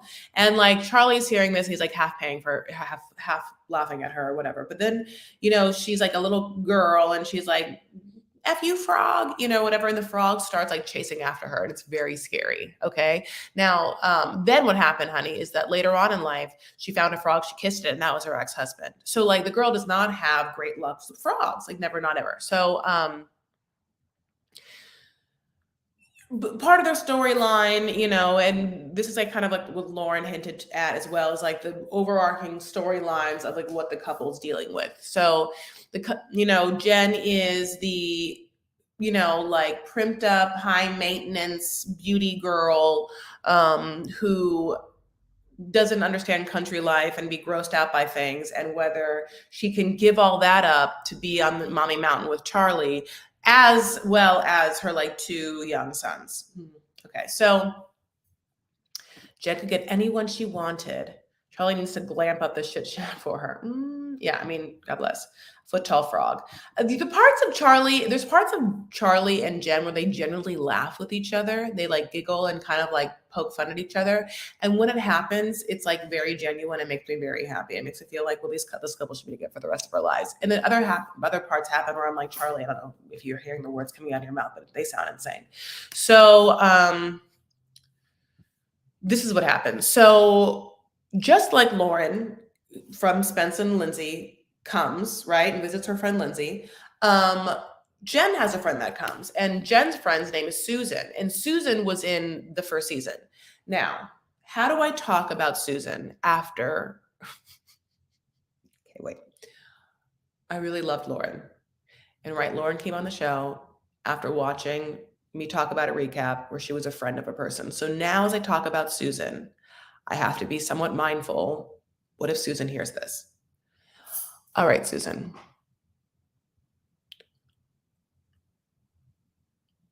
Okay. My hair is greasy. My hair is greasy right now. And I'll tell you why my hair is greasy. It's because I'll tell you. It's because I went to bed with Olaplex in my hair. I have a lot of Olaplex in my hair. It's dried. It's now dried in my hair. Okay. You can see back here, it's oily. I don't know what salon Jen's going at, but it looks like Susan has been on this mountain for a month. I mean, Susan shows up as if she has been through it to get here. It looks like she has not showered in a very long time. And I'm just being honest about that, because I'm only a little bit mildly surprised. And listen, Susan, if you're watching this, I'd love to know exactly what happened, where you came to, you know, where you came back on this TV screen when we saw you the first time, and it looks like you've been through it, my love. Okay. Extensions are hard. They're hard things, okay? They have to be the right thickness, and they have to, you know, you have to have breaks in between, and you have to take care of your natural hair. And if you're blonde, it's even harder to blend them. And if they're straight and not curled and like blended right, it looks a certain way. It looks very like Paris Hilton in like the early aughts, where we would see her with like one string here, you know, and like, I mean, you know,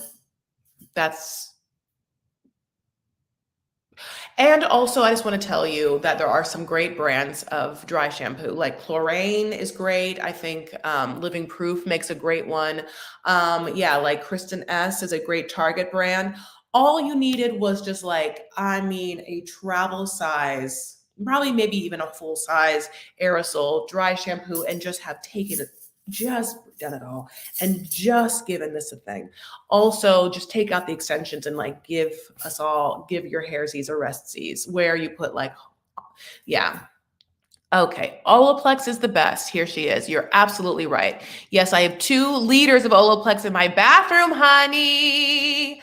Yes, where I just like, there are, whatever it is, Olaplex, castor oil, avocado, like Cardi B, coconut oil, collagen, biotin, because yeah, I mean, we can do better. How do I say this? We could do better. Susan, I know we can. I know it. I know it. So Susan gets here, and Susan, isn't happy to be here. Doesn't look like she is, honey. And but Jen is so happy to like see her friend, and she's like, "Do you like my flannel?" And the answer is yes, Jen. We really like that flannel. It's like yellow. It sort of is like a Clueless style flannel. I mean, she looks super cute. I'm just like, Jen, like, how are you taking care of these Jen has extensions and they're perfectly curled. Do you understand me? She's on this mountain. What curling iron do you have? Like, this is take your friend in this house, take your friend in this cabin and be like, don't roll yet, not on my friend, and do some things, Anyway, so they decide, okay, so before the friend comes, I forgot to tell you, it's just bobbity blue, they go like frog hunting, which I guess is kind of cool. And I'm sorry, I forgot to say this. It's just basically like they make Jen go on this canoe, honey, and then like they have like Charlie has like a spear, kind of like, like a hunter spear, honey. They put a GoPro at the end of the hunter spear, and he's just like stabbing frogs through them through, like biology straight up, just like through the frog and just like grabbing it and eating, just like putting in the thing. I cannot imagine. Yes, I can. This is gross, but you know how sometimes like fly, you'll be somewhere and like a fly will be flying around. I am pretty good at my reflexes. I have really long arms, and I have gold bangles, and so bangles. So it like you can hear them coming, but I pretty much can just like snatch really fast. I don't know why I can't. I just feel like I can. Maybe like so much video games I played. So I think maybe I'd be good at frog stabbing. Not that I would do it. I wouldn't do it. I don't want to ever eat frog. I won't eat elk, honey. I can only eat frog. Like I don't eat any of the things that like any of these people would want to eat. Like, God bless Spence and his like fishing is, I guess, the most quote unquote normal thing. I don't even eat fish. I can't even eat any of it. Like what is Lindsay eating? Because I think she might be like a vegetarian. I like want to know what she's eating. Maybe it's just like dried beans and like, a complete protein of some sort of like rice and bean situation. I'd want to know. Question number 1, Lindsay, what are you eating there all the time, especially in the winter? Okay, so maybe it's the chili, canned chili. Okay, so I should have asked, like, I could have asked Lauren a bunch of more questions, like, what flavor of chili was it? And like, tell me more about the spices that Spence used. Like, was there cinnamon in there? Because when I went to Vermont and I had chili, they had a lot of cinnamon and I was surprised. Okay, so, but they get the frogs and they get them back. And now that Susan's there, they're going to fry up the frogs and they're going to get them ready to cook. And then, like Susan's going to have like her reaction. So here's the thing. Yeah. Jen was crying in the boat, she's like gone through it, and now the frogs are there and they're getting them ready. What they have to do is skin them, okay? Which is like you cut the thing and they're just like, you just take off the pants or whatever.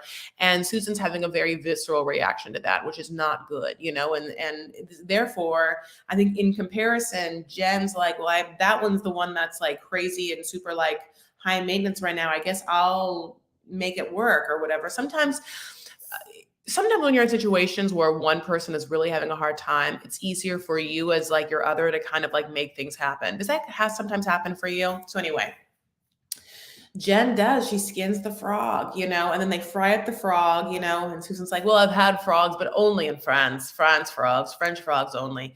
And we're like, okay, cool. And then he fries up the frog and they try and serve it to Susan, and Susan's like, no, I can't eat that. Nope, not even. See the breading, I can't have any gluten, I can't have any dairy, I can't have any soy. And Charlie's just hearing this like, what soy?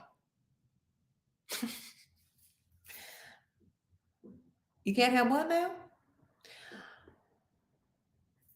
Now, that's probably a lovely gift from the producers, because we like to think that if we have dietary restrictions and we were going to someone's house in the middle of blobbity blue, that we would have informed our hosts about our various allergies.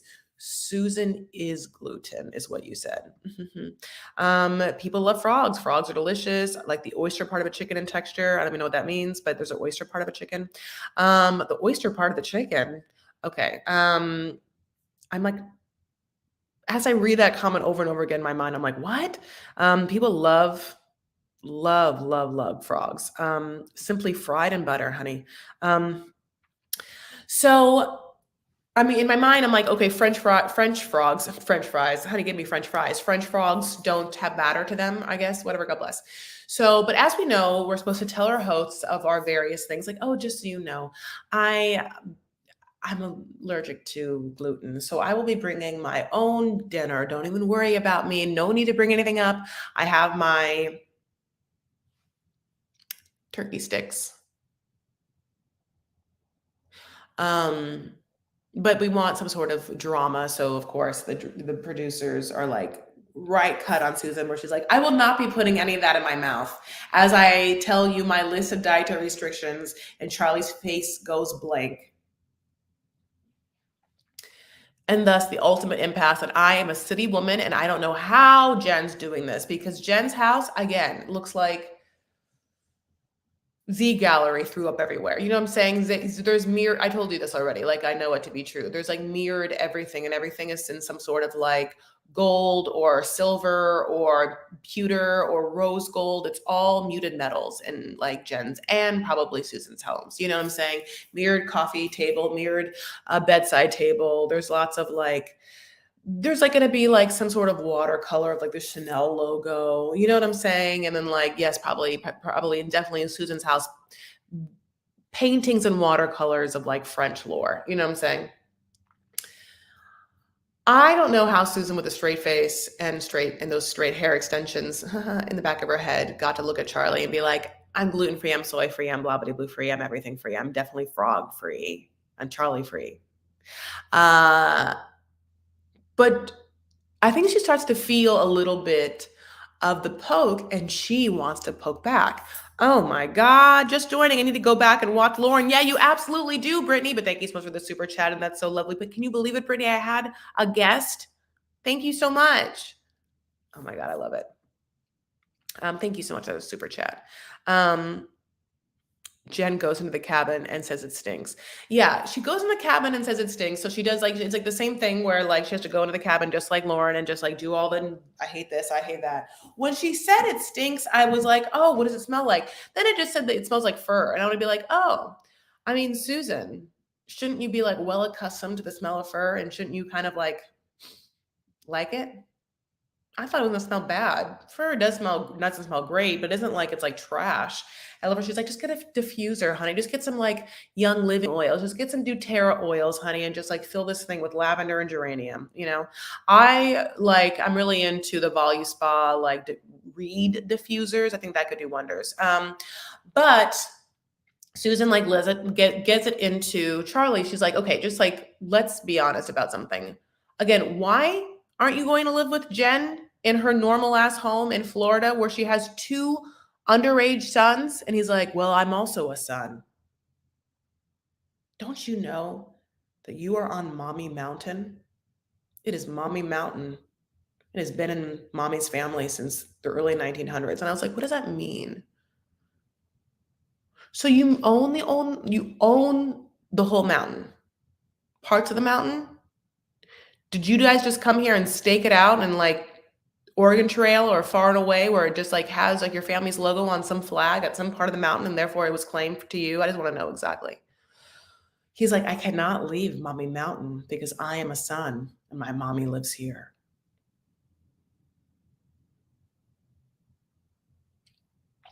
Okay. But you also have a sister who lives like right around here, right? And you're also like 50, right? And also this is the middle of nowhere, right? And also you've already like lived a whole life as a bachelor, and like you regret the fact that like you had Jen once and you let her go, and she's lived a whole life and got married and had kids without you, right? Jen has to live in Florida for like no more than like 6 years to get them kids 18 and up. If she does her job right in 6 years, possibly 5, those boys are in college, honey.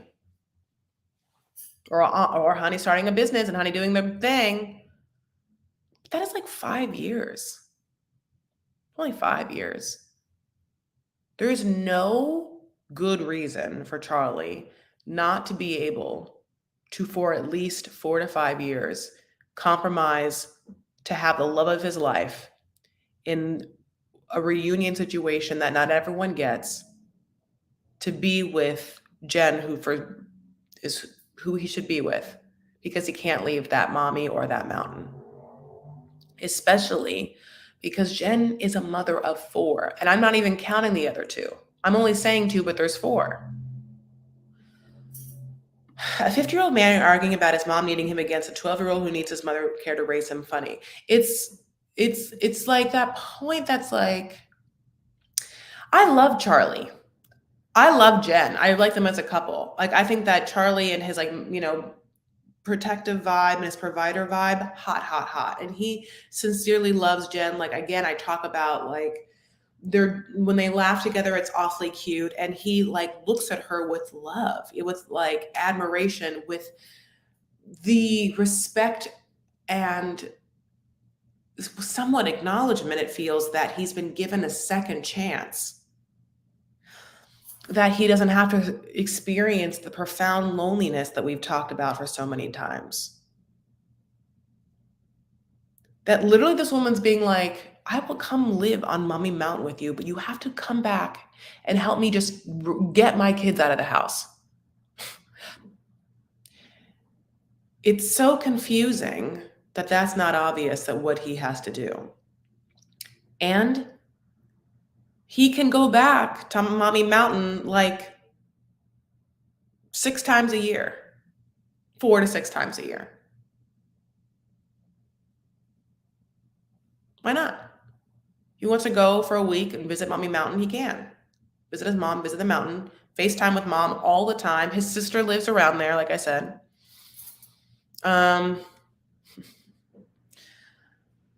I just feel like it's hard to watch that. It makes no sense. It's the one part of the relationship where I'm like, oh, this is the off part. Like, you need to hear what you're saying. And like, that is, the choice is, do you want to spend the rest of your life not with the person that you've loved forever, or with the person that you've loved forever?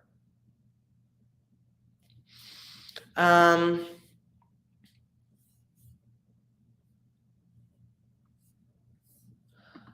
is all I have for this live. Can you guys believe it? That was a coup getting Lauren Chris. I mean, getting her. I am so happy that she came to me, like, I'm so thankful that, I'm so happy that she came on. And, it's like, just like Jen fell back into Charlie's lap again, Lauren fell into my lap, but yeah, he definitely needs to be more flexible. He definitely needs to like, do his thing. I don't know what this means. Get yourself a master blaster, paint it camouflage, and raise your kids. Oh, is that like a vibrator? Charlie will always be there. Oh, Lisa, I've never heard of that. Master blaster. You know what? There is something called a fascia blaster, which is like this thing that like, I bought a whole fascia blaster kit and I have never used it, but fascia is supposed to be like the thing that makes you have cellulite. It's like the kind of tissue that connects your muscles or something. God bless her. God bless. And there's this woman or whatever that came up with these like massage devices that look like, like Pokey McPokes, like nubs, and you're supposed to like massage your whole body with different ones that breaks down the fascia. So like, that's my first thought. I don't understand why he made her go on the hike to fix the water. You have to know how to do it when I'm not here. Like, why would he not be here? Yeah, like the bear got him. What if the bear gets him and she needs water?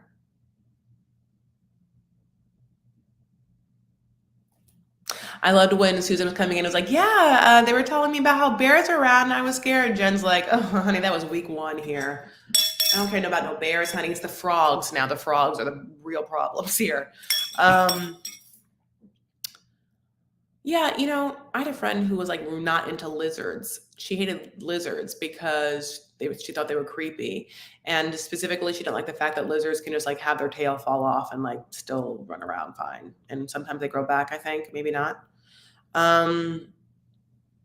Moved to a mountain within driving distance. Honey, but Mickey, that mountain wouldn't have been in his family since the early 1900s. Mommy Mountain has been part of the Mommy Mountain family. And that mountain's been passed down by generation to generation. Charlie has become the steward of Mommy Mountain.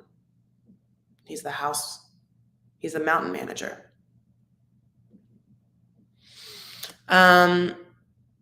Let him move in with her and live in the backyard. He's just like, Jane, I'm out of water. She's like, put on the sprinklers. Just put on that angel fountain. The one with the water spits into like a little bowl. There's a bird feeder over there. In the corner, there's like one of those Asian bamboo fountains, you know, where water trickles over rocks and it's real peaceful. I meditate over there. I don't really meditate. All right, my loves. Anything else? It's gonna be a 2-hour live, but important business had by all. I'm really thankful that you guys were here. Thank you so much for like your engagement. You know, when I was talking to Lauren, I was like, listen, you picked the perfect person to go on a live with because, you know, like even though I was harsh in the review before I knew she'd watch it, I knew that you guys, the people that would be asking questions, would be like incredibly, you know, respectful and cool because you guys obviously are. And so I had like no qualms about bringing her on and having anything go anywhere, you know? So yeah, that part made me, I was like really like proud of us, even though I somewhat faltered, but you know, teachable moments as well as you guys are awesome. So I think that, I mean, she came on and talked for a long time. So I'm hoping that she felt super comfortable. It was really lovely to have her. She's like incredibly open and authentic. And I really want the best for her and everyone on the show. You know, I had talked about this and then she asked as well, like the differences. It's quite a difference between these couples and 90 Day Fiancé couples because none of these people except for Angela and Josh, and mostly Josh, where we like, I don't know about this. And when Josh first came on, we were happy about it. But then, yeah, like we could feel that it wasn't going to be the best for our Angela energetic wise. But we're not like, well, this person's obviously crazy and this person's taking advantage of this person. And I can't hang my hat on any of these people because they're all cringeworthy. It's like none of that is true. That's the 90 Day world. The Love Off the Grid world is not like Love After Lockup. You know, Love Off the Grid feels like people who have their wits about them and are here under the knowledge of maybe a little more of an emotional and, you know, stable place than people on Love After Lockup and 90 Day Fiancé. So anyway, yeah. Any other thoughts, my loves? I do need you to like this video if you haven't. Please, please, please like it. It's incredibly important. Subscribe if you haven't. And when the video goes up, please give another comment, either drop any of the emojis you want or any questions you might have for Lindsay and or Lauren. And I will get them to Lauren and hopefully maybe even Lindsay. I want to reiterate that yeah, the show's really fun. And if anyone ever is watching me that are on any of these shows, I'm really also usually chill and open about having you on, unless you are someone who I think is toxic and bad energy, and then I won't talk to you ever. Great. Pool floaty. Yes, frogs, pool floaties, come in with that. Yeah, I agree. I don't cringe with these folks as much as the 90-day transactional love. Thank you so much, Mickey. I appreciate that. Yeah, my loves, I want to talk about Love Is Blind. as well. I've been really negligent because as I gear up for my birthday, and there's been a lot of like plans and stuff having to do. While I came to my house to help me clean, I've just been like busy and like trying to get things done, and also as elegantly and as chilly as possible have a birthday at this time. And you know, anyway, I'm appreciative of your patience with me is my only point. All right, my loves. Let's take a breath, shall we? Is Ramsterdam here? Ramsterdam got, no, she's not here. I wish she was. Ramsterdam, like when I had my live earlier, was like, are we taking a breath? Yes, we will.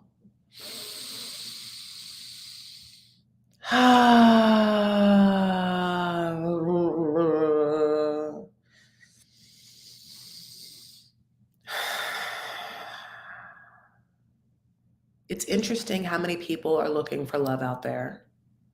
And it's interesting how fascinating the search is for all of us.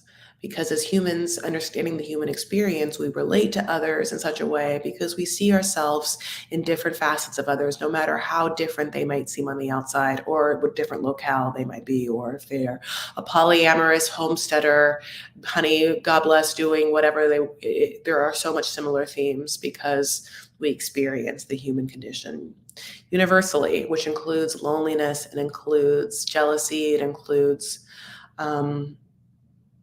wanting validation and feelings of insecurity and how hard it is to find a connection. So that's why these shows are watchable.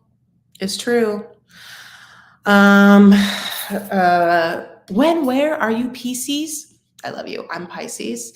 And my birthday is March 7th, but I will be celebrating that weekend, March 4th, 5th, and 6th. Okay, my loves, thank you so much. I will do more lives. I'm going to do a Love is Blind live. I got to finish watching. And other than that, I really appreciate you guys. It is definitely Pisces season. And I love you all so much. Truly, truly, truly from the bottom of my heart. So here it goes. You can follow me on Instagram and Twitter. I am at Chris L. Farah. The L is for love. Thank you so much to everyone for super chatting me. That's incredibly generous and loving, and I appreciate it. If you'd like to Venmo me, you're welcome to. It's Chris Farah, no L. I also have a private Facebook group, and that's Vanity Farah, and I always post there before I go live. So we can get my hardcore ride or dies in, you know. Other than that, take care of yourselves and one another and stand up for what you believe and make art, okay? I appreciate it. And go follow Lauren. You guys go to Lauren's Instagram and give her a little like Chris Farah and you heart situation so she feels our love. Okay, I'm going to do it too. All right, my loves. Thank you again and have a beautiful night, and like and subscribe and comment. Bye, boos.